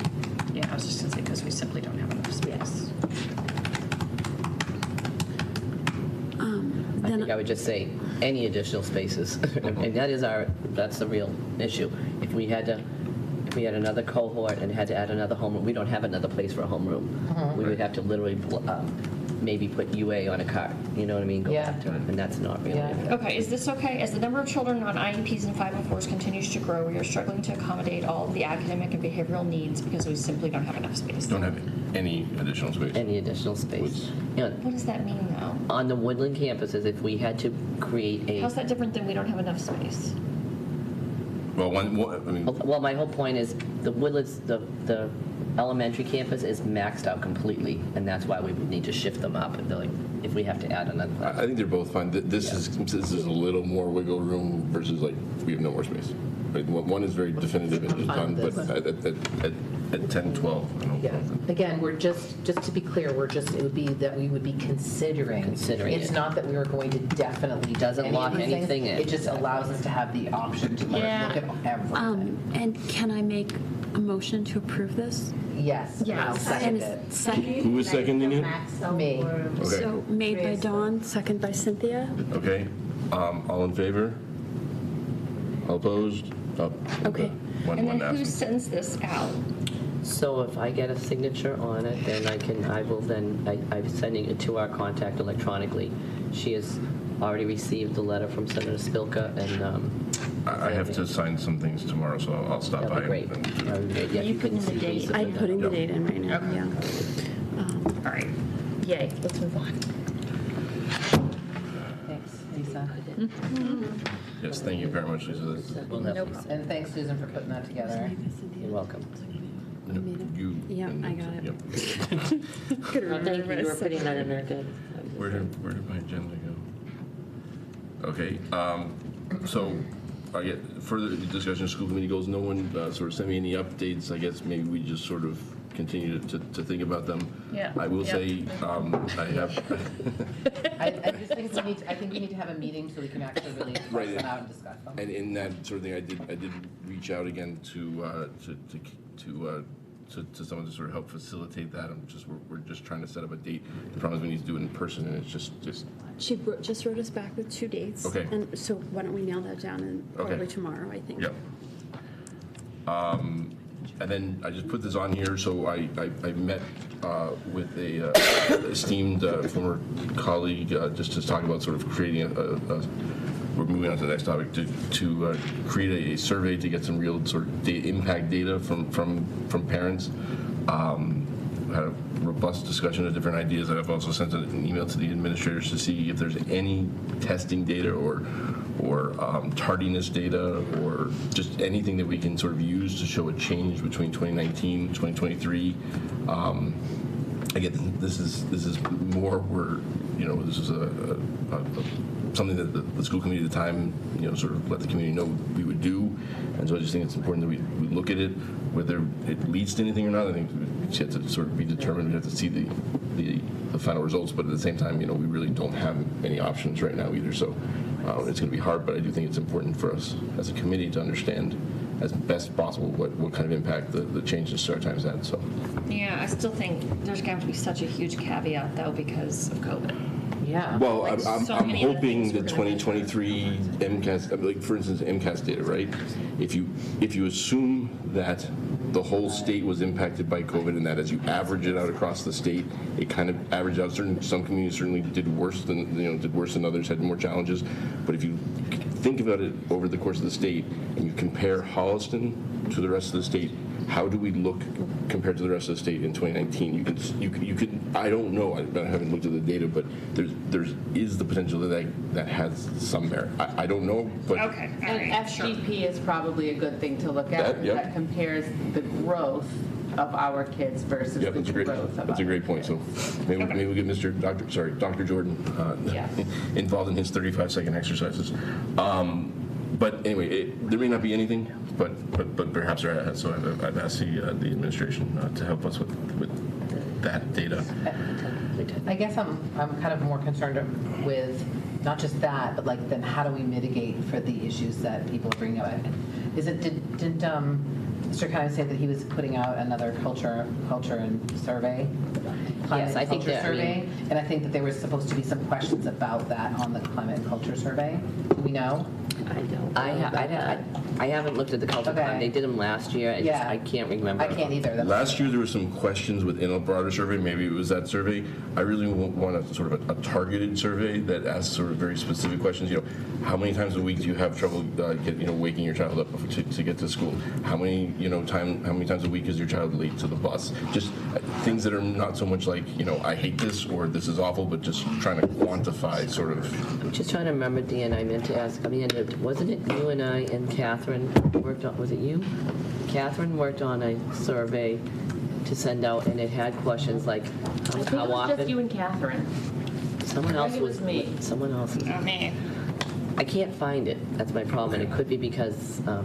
But I can't remember if it was ever sent out because I don't know if we ever finished it. I thought we did, but it might be 2 years ago now before she was chair. Yeah, and it could be because her account is not closed now. Somehow you can't access it. Dan, is there a way to access past account? Like, could we give somebody open account access for like 2 minutes so they could pull something out of it? I wouldn't want us to necessarily go looking through somebody else. Dan could help me find it. I just haven't had a chance to look again. Certainly do that. I'd want to do it with their permission, just again, even though technically it's a public record. I just. But in any event, I just think that. One of the things that has surprised me is that this has sort of stayed within the forefront of the community, and people continue to talk about it. People continue to have concerns about it, and I just think that it's important to listen to those and at least take a look at the information. I will admit I was not expecting that, back in 2019 when this was all going on. So we learn and move on. The only thing, so under new business, obviously, discussion of the creation of the advisory committee. We've obviously talked about that ad nauseum. The only question I would have is, it is on the select board agenda. Would people like me to go and still meet with the select board to discuss this idea with them, or should I just ask Travis to take it off of the agenda? It's really. Do you want to read on interest and continue to find an idea? Yeah, I think that's Okay. I mean, obviously not saying we've done anything, but just sort of saying, hey, we're thinking about something. Yeah, that's the whole idea, right? To actually prolong this so that we can have the conversation. Yeah, I just wanted to ask the question because definitely I hadn't. Yeah, okay. Updates from our teacher and staff forum from last week. Amanda, I know this is something that you've been working on. Did you? I know it's late. Yeah, I mean, we're just looking at a lot of stuff behind the scenes, talking to Keith about certain things. There's some small stuff brought up, like can we, fix a magnet on the door that doesn't work and stuff like that, and some of the stuff that a lot of folks have been small but impactful stuff. Small but impactful stuff, and I may follow up some more about the copier just so there's a system, only because I'm a teacher and like Susan, you probably know too, and everyone else is taught, the copier breaks, Joni too, sucks. But then that's required. There's you gotta have coffee. You gotta have coffee. So no copier. Oh, there's a coffee no, the copy. That did not come up, but that did not come up. But you're right. You're right. You know what? And I heard it as coffee the first 3 times they said it at the teacher forum too. So in my brain, it's still coffee machine, even though it was copier. So can I just share a couple of things related to that because I have been actively. I don't have the whole list. It's it's hard when I'm getting bits and pieces and I don't have like the list, because if it's the first time I'm hearing it, I have to now dig into it. But one of the things I met with Bobby Cadra and Keith today. Keith jumped in by Zoom. And I wanted to find out where is the breakdown of communication here. And one of the things is our current platform was homegrown. Did you know that? By our former tech person at the high school also. Which platform? Ticketing system. So the ticketing system. For maintenance. For maintenance. Not IT. No, was homegrown. And what I found out is that teachers can't even send stuff through it. That's a problem. So I did talk with James Keast about, I knew that we had started and we did the school assessment. I didn't realize that the town, because I've used School Do before in previous roles, and it's a great program. What I didn't realize is that we could access the School Do maintenance reporting system already. We don't have access to it yet, but the town already purchased it. So I've talked to him about seeing if we can expedite. That's the better way to communicate. I don't see if a teacher puts in a complaint about a concern about a copy or whatever it is. I guess what they've been doing is, even though we had this electronic reporting, that's not happening. They're going to a secretary who's not even necessarily putting it in electronically. It's not their fault. They're just trying to expedite it, and they're still using paper and giving it to an individual in the building. We have no tracking system because of that. This will track, and we can know it in real time, and it works tremendously. So James and I are working on that. I asked him if we can expedite getting at least the way we can send in the maintenance request. That's going to really help, and I want access to it so that I can actually see how we're doing it. So I'm having bi-weekly check-ins with Bobby and Keith to kind of go through how we can. Is that we've had a shortage of staff, so if we need to bring in people temporarily to get us caught up on some of this, since I'm first hearing of it, that's another piece. And then you mentioned the magnets. So we purchased new different magnets for everyone. I'm not 100% sure that every building has passed them out yet, but I'm working with Kim Sexton, works at our office. Been working with her the last few weeks because we did have a form that people can put in safety requests. So right now we have already purchased little drawstring bags with our H logo on it. And the staff doesn't even know this yet, but it's coming up very shortly. Wedges, ropes, whistles, and the magnets, and they'll be going in those bags. So I'm working on getting those out to staff. I also put in a plan today with Bobby is the maintenance staff I put starting next week. They're going to work on those night locks. We were going to talk about that. Okay. But I think that was some of the things that I was hearing from the forum as well. Right, but we were talking about that. Did anybody make a list of everything? I think we have some lists. We have some lists, yeah. List, yes. Just one thing on the printers / copiers / fax machines. I'd like to. We should really do this mainly during budget probably, but just getting an idea of how old some of these things are. I did look up online that sort of a heavily used copier should be 5 years. I don't know how heavily used is, but others are 8 years. But one, it was reported that by a teacher who'd been here since 2015 that they hadn't been replaced since then. The towns, we do a lot of things like Chromebooks where we had just kind of that automatic replacement cycle. Do we start looking into doing something like that with the printers? I just want to, and this is where I don't know, is it, because there's printers in their rooms and then there's a copier that you can print to, so I don't know if we're talking about the This was printer or specifically the copier. copiers, Okay. but we should do it. We should look into it on the printer side as well. I think just again making sure that the teachers and staff have the tools, and they're working, and as much as possible. I get everywhere has printer issues, right? I mean, they're always breaking or out of toner, but as much as we can, just making sure that the little things don't clog up people's days and they're not using 15 minutes of their planning time to hunt down a copier or a printer to do their job. And technology does have a ticketing system already, so they should be able to report the small printers, the copiers not being communicated that way. I think we need to add that in there as well. Right, and I would say, if the copiers, I agree. I taught 15 years, so yes, you can't do anything. So yes, reach out to me directly, take care of it. We'll make sure it's running. But to your point, before we do the printer and copier, well, the copiers for sure, but the printer assessment, we need to establish the vision because some buildings have a printer in every classroom. Others are going to team printing. So we need to get a group together, really to establish that vision. No, I agree. If we refresh, yeah. just make sure we have that clear picture of how we want to do printing. But the copiers, for sure, there should be plenty of copiers available, and they should have plenty of toner. So we're going to do better at that. That's great, yeah. Thanks, guys. All right. I have a question here, and something that really struck out to me. This is a question for both Joni and Dr. So I know that your curriculum specialists are working, and there's a lot of things going on there. But at least what I heard from you guys here, somehow it's very different from what we heard from the teachers that day. So there was a widespread feeling about not feeling included, and also the fact that they used to do some of the things that made them feel that they were more aligned across the schools than they feel right now. Did they define what that was? So in the sense that they used to have more meetings about curriculum alignment.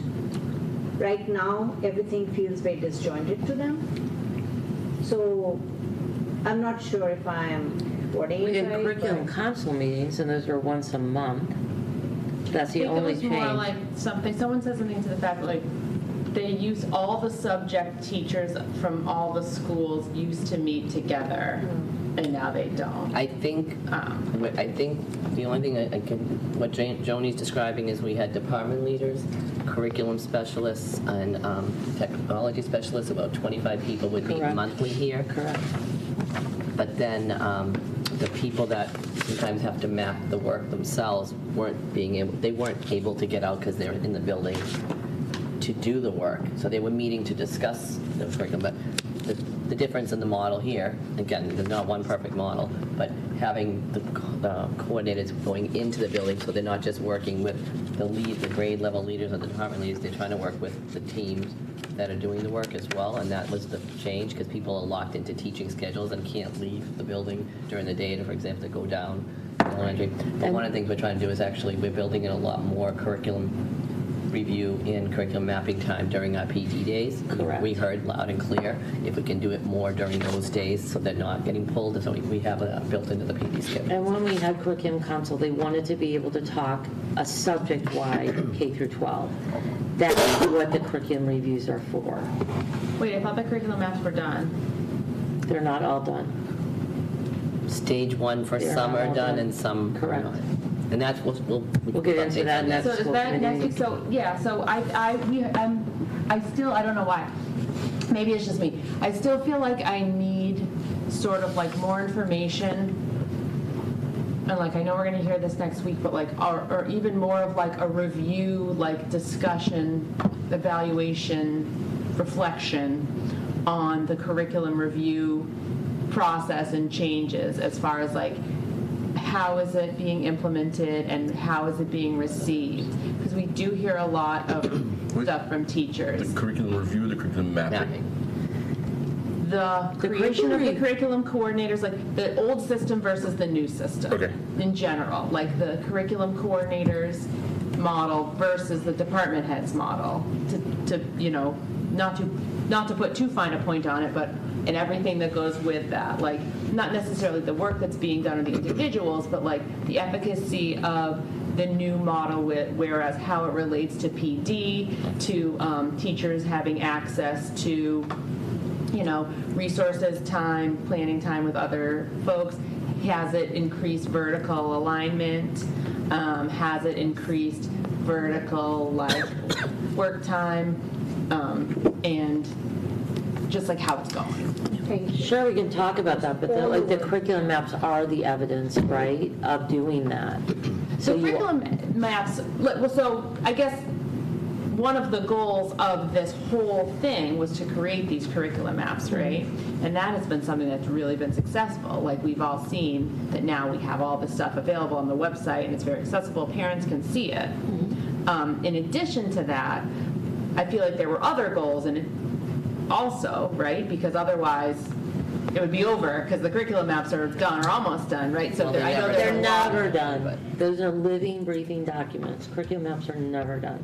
Okay. Yeah. So, but Joni, it's not just the curriculum maps. Correct. That was the whole purpose, because that's. That's phase 1. Spaces, 2 more spaces. Yeah, sorry, I'm not speaking very well. That's probably okay, because it's late. 10:30 and I got up at 4:50. So do you mean more of their job responsibilities? Because they No, are I going to just talk want about. I want more of like a review of how is it going. How is it going? I Like think that from is the what- teacher's that's the perspective, word. how is it going? From your That's the perspective, word. how is it going? From it. Everyone's like, how is it benefiting students? How is it benefiting teachers?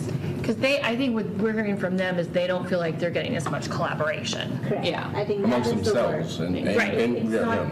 they don't feel, see, one thing that came out of that town meeting, I'm being very, very open about it, is that they don't feel supported.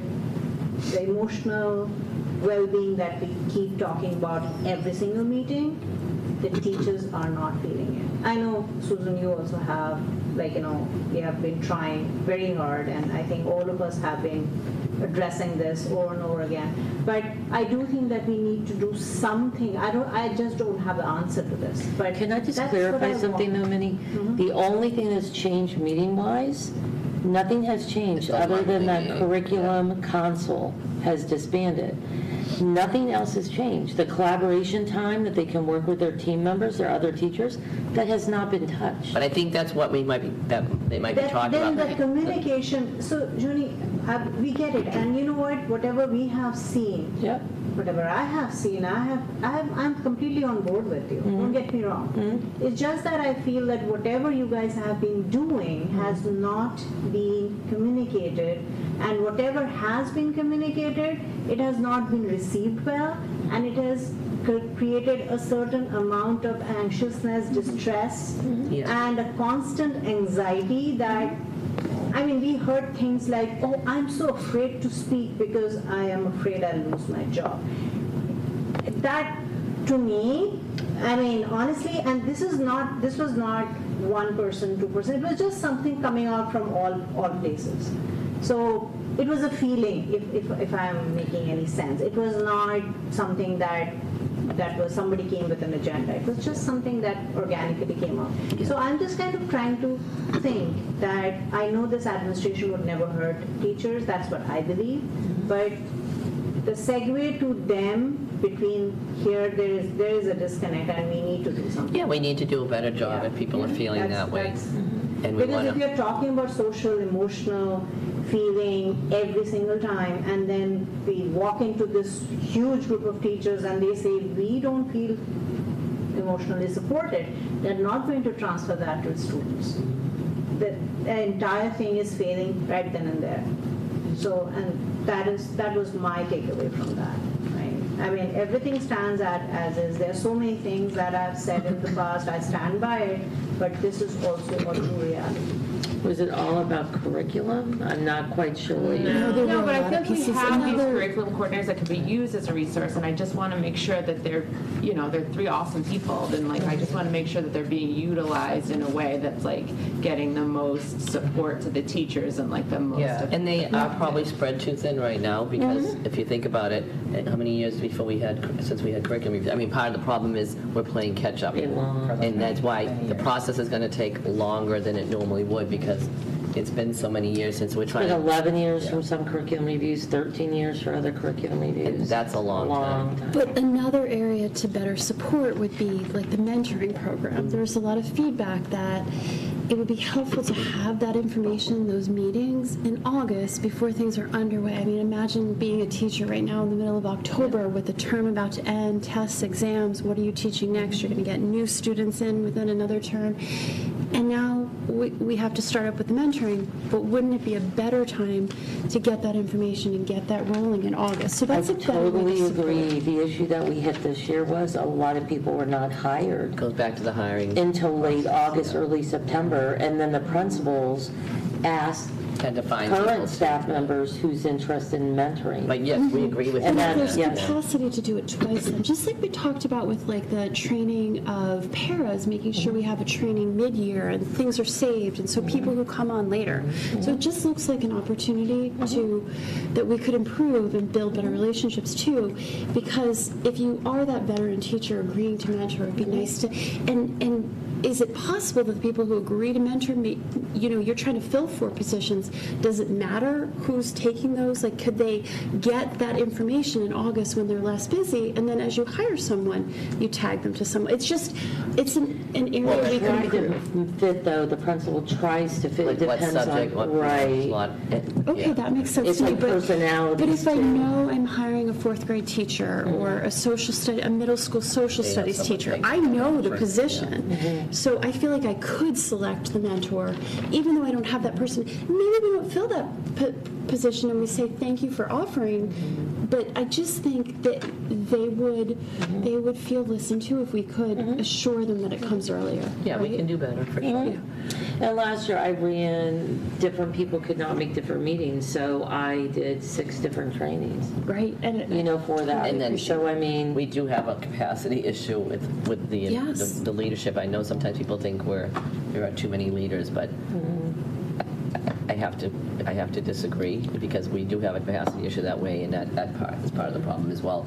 For her to have to do 6 trainings because it's just her and not At night, get there. And yeah. in fairness, it's hard, And I know it's a new rollout on like the electronic IEP thing, but here's feedback that resonated with me. If I have to do 5 clicks to get there, and I'm a UA teacher with 700 students, and now give me the percentage, like let's say I have 10% or 20%, if I have 140 IEPs all throughout the day, you're asking me to click 5 times to pull that up. Let me clarify. I divide by 5. I know we might not be seeing everyone every day, but I think it's a lot.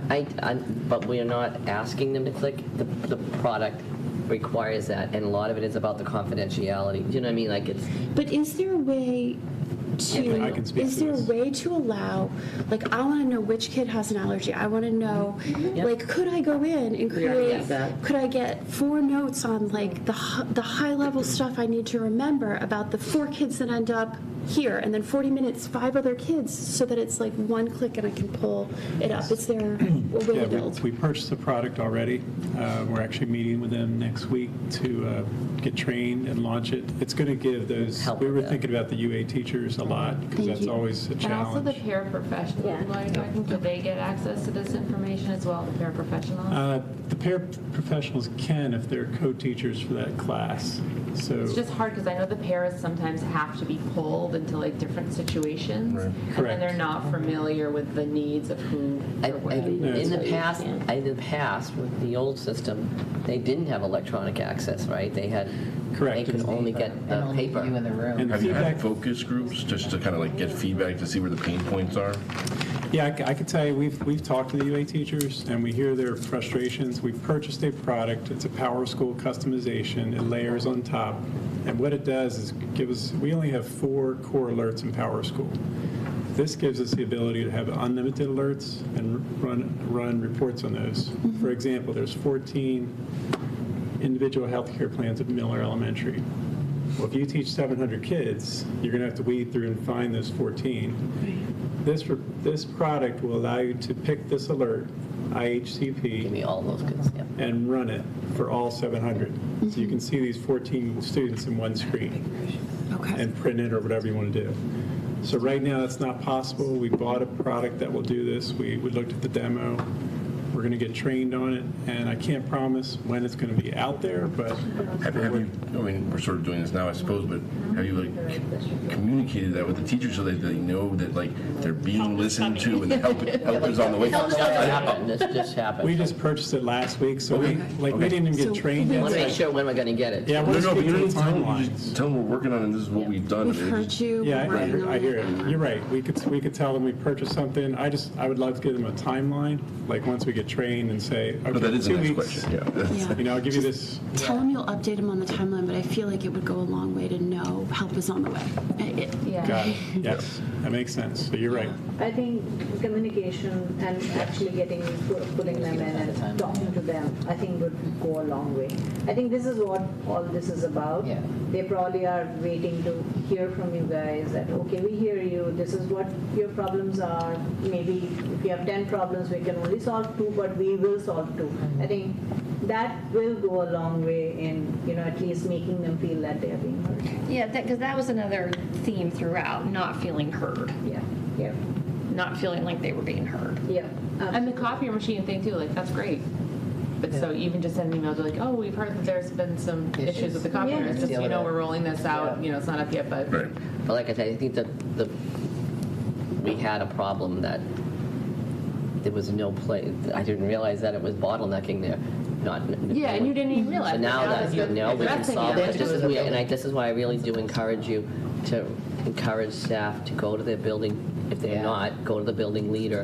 And then if they're not getting, if they're getting ignored, I don't think they are. I'm just saying, I think we have a communication problem. Have them go up the chain of command, because I want to make sure that if there's I want them to reach out to the right, whether it's a technology issue, Dan is there. If his staff haven't been able to solve a problem, Keith is there for facilities.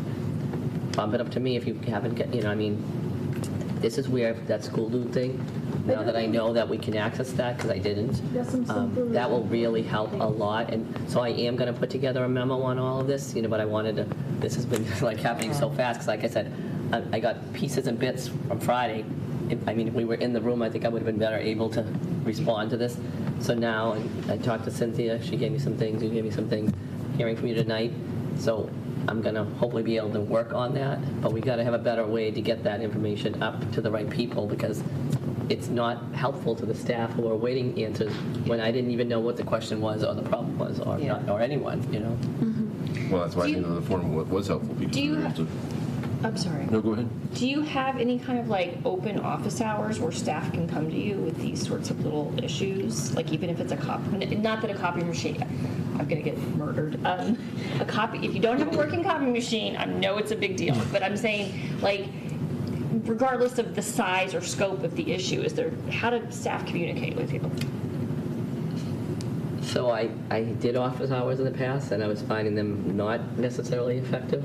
Sometimes they were, sometimes they weren't. So, and it's hard to have open office hours because they can't get to me. You know what I mean? I have to be in the building. So it worked better when I said I'm going to be there this day, and I would sometimes sit there all day and have two people, and then I wouldn't be back for a while. You know what I mean? So Is it just you, or do you like bring the principal? Does it have maybe? Well, the principals have their own. Their own. No, but I just mean like synergize. Just have one office hour where you both are sitting there. I don't know. I guess the only other part I'm really worried about, and I guess I'm reflecting back on Jess Beatty's presentation, where we saw the increase in 504s, we saw the increase in IEPs. We know we have a focus on Orton Gillingham. We also we're watching almost that bubble, the year where it's not as many kids went to kindergarten, but then the following year we saw bigger. Those kids are moving through. Is there a correlation with our IEP and our 504s and the space that our kids need for those special education services, and then just making sure, especially as we approach the budget season, and I don't know, I hope it doesn't mean a mobile classroom, but if it does, it does. But I just want to make sure everyone has the right spaces they need to get that incredibly important work done, right? Because as you know, in my experience, if you have a kid getting services or language based, there might also be other components in there like ADHD or other things going on, and so we want to make sure they're in a really good space to make their best progress. So if there's any way we can really be in touch and see what that looks like, especially as we have kids from that bubble year moving through, right? So yeah, and this is a complex question, but I will just say one thing I am worried about when you bring up mobile. I was kind of visually trying to map out, thinking about that myself when I talk about enrollment. I'm not sure we could put mobile on our building the way they're set up, because the way the campus is with the road on the back. I can't picture a space where you could attach it, because you wouldn't want kids walking outside off the campus. Do you know what I mean? Right. So I think we had to. And I could be wrong. I haven't really visually mapped it out, but when I was thinking about other places I've been where I have seen mobiles connected, they usually had like a big open space behind the building, that someplace that you could attach it to. And I don't think know they that have to be attached. I think a short walk is fine. No, but I'm thinking in the wintertime when it's snowing and heavy, things like that. What snow? We don't. I don't think. But now we don't get snow anymore. But we don't have. Like, but now you're transitioning. They can walk uphill both So we ways. don't have to we're throwing this on you, and you probably don't have the answers to all these. No, questions. it's Also, I think 10:45. Can we sort of at table a couple of things? Number one, the issue of space is going to come up, and we'd like to have that before budget season. And also, we heard a lot of feedback from the unified arts teachers and the lower levels that 700 kids at once is not. So would we be open to, in the future, looking into plans for maybe re-looking at the Miller Placentino UA schedules so that like kids have art every day for 6 weeks, then kids have gym every day for 6 weeks, or something like that, so that like the teachers have fewer students at a time, trimesters. You know, we don't need to discuss the pros and cons now, but like these are just a couple issues that came up that seem like for future issues for us to grapple with. Maybe one person needs to take responsibility for communicating what we heard from the forum. I wrote a bunch of stuff down, but I don't know if I wasn't there for the last part of it. And I'm sure you guys have already shared stuff. I'm happy to type up, and I know Sarah did too. But maybe we could just pass it along with everybody to make sure that we include everything. One person should collect the notes and make sure we have a... And then make sure that we forward them on. If people want to There's no send me point in their us notes holding on and to Sarah it. just... Okay, so if you could send any notes that you have to Sarah, and you'll put them together. I'll That'd just be add them to my spreadsheet that I've already started.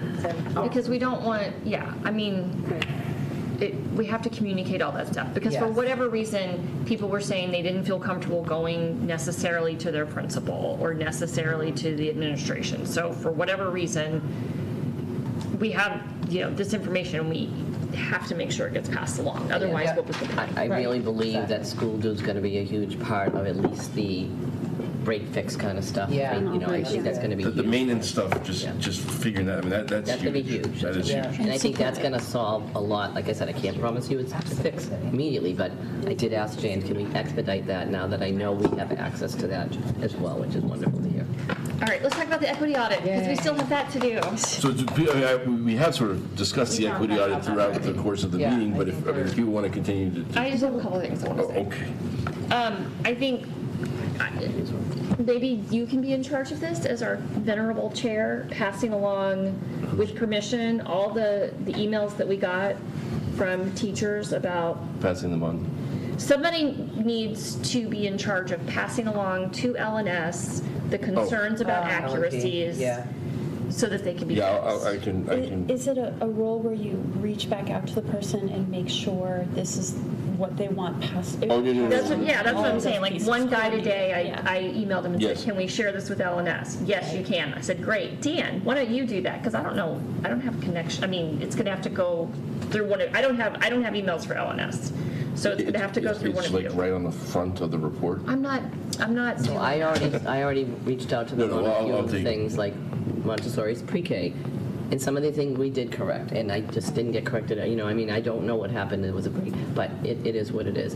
Some of the things that were statements that people made, I don't think we can fact check those as far as like accuracy because somebody said it. Even but that wasn't the bulk of no, but I'm saying the one. Yes, the one. She would look into the transcript. Right. Well, yes, because I think some of those I've read that were I don't know who said a lot of those. Well, but I think she might have labeled some of like who's an administrator.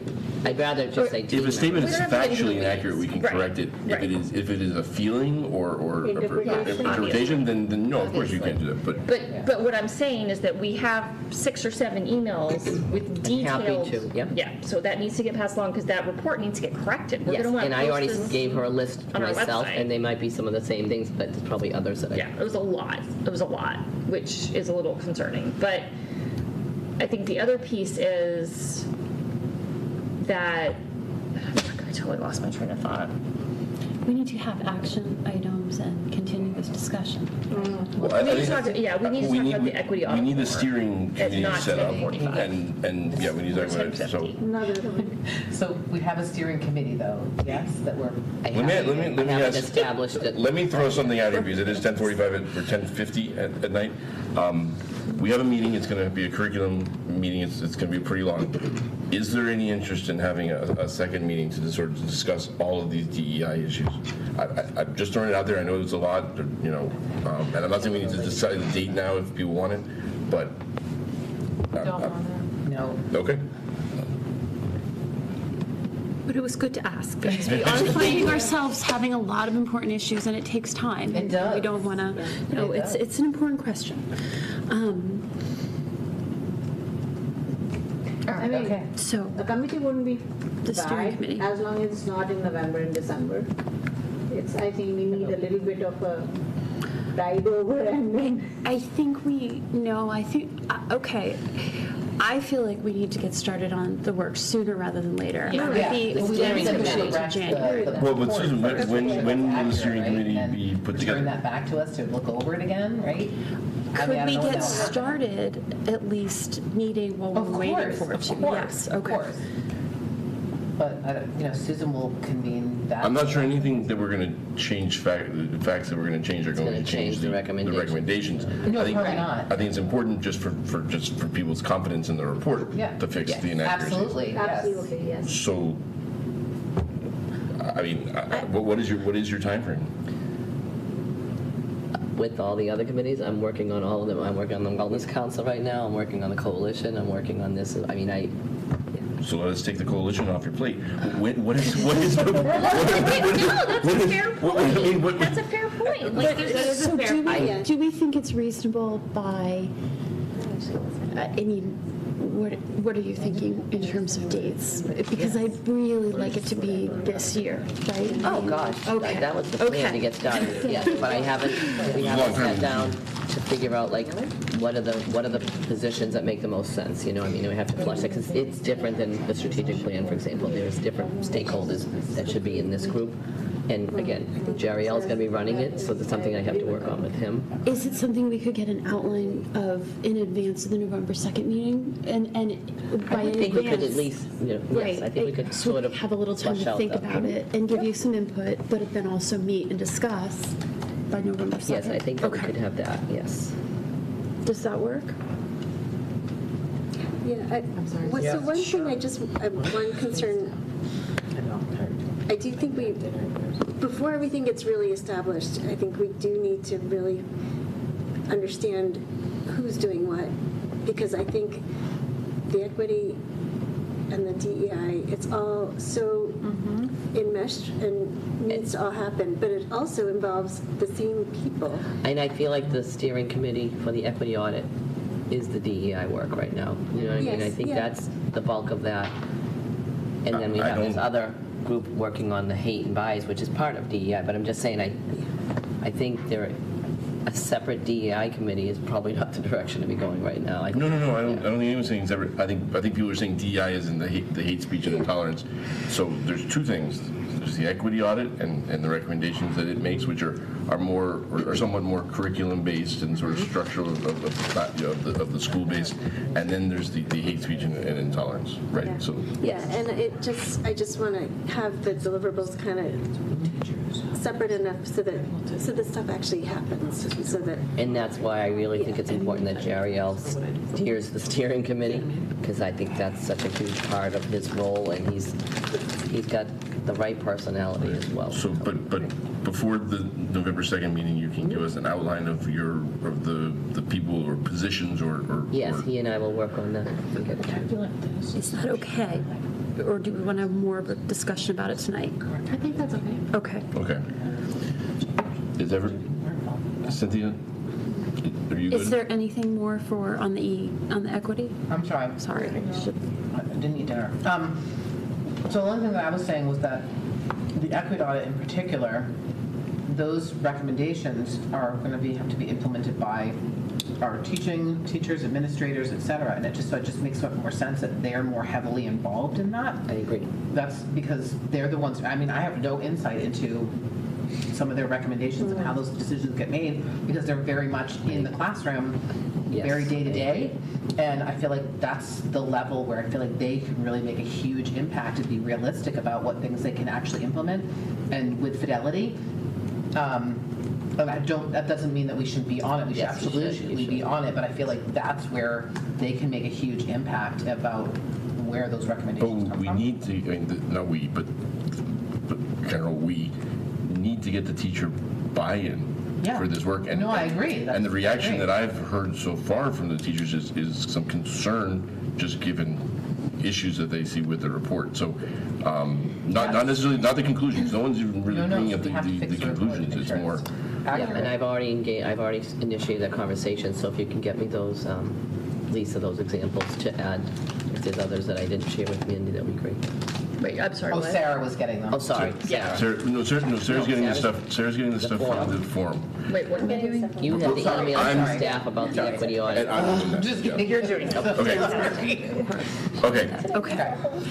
Are we good? Yes. Okay. So policy subcommittee minutes, read them into the record.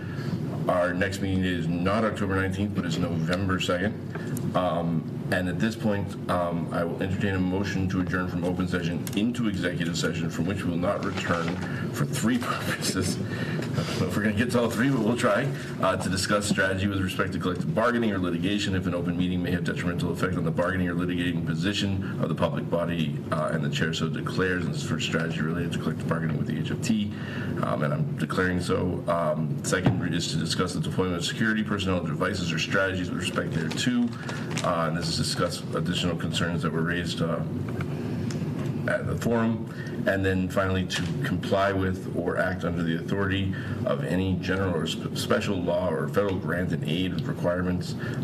There may be provisions in state statutes, federal grants that require, I'll read the whole thing. And then basically it's under compliance with FERPA, the Family Education Rights and Privacy Act, and Massachusetts Student Privacy and Student Records Laws, 603 CMR 23-00, MGL C71, 34D, and 34E. Okay. That's a Moved by roll. Cynthia. Second by Amanda. That requires a, what? That requires a roll call vote. Minnie? Yes. Amanda? Cynthia? Yes. Sarah? Yes. Lisa? Yes. Dawn? Yes. And yes. We are adjourned at 10:56 p.m.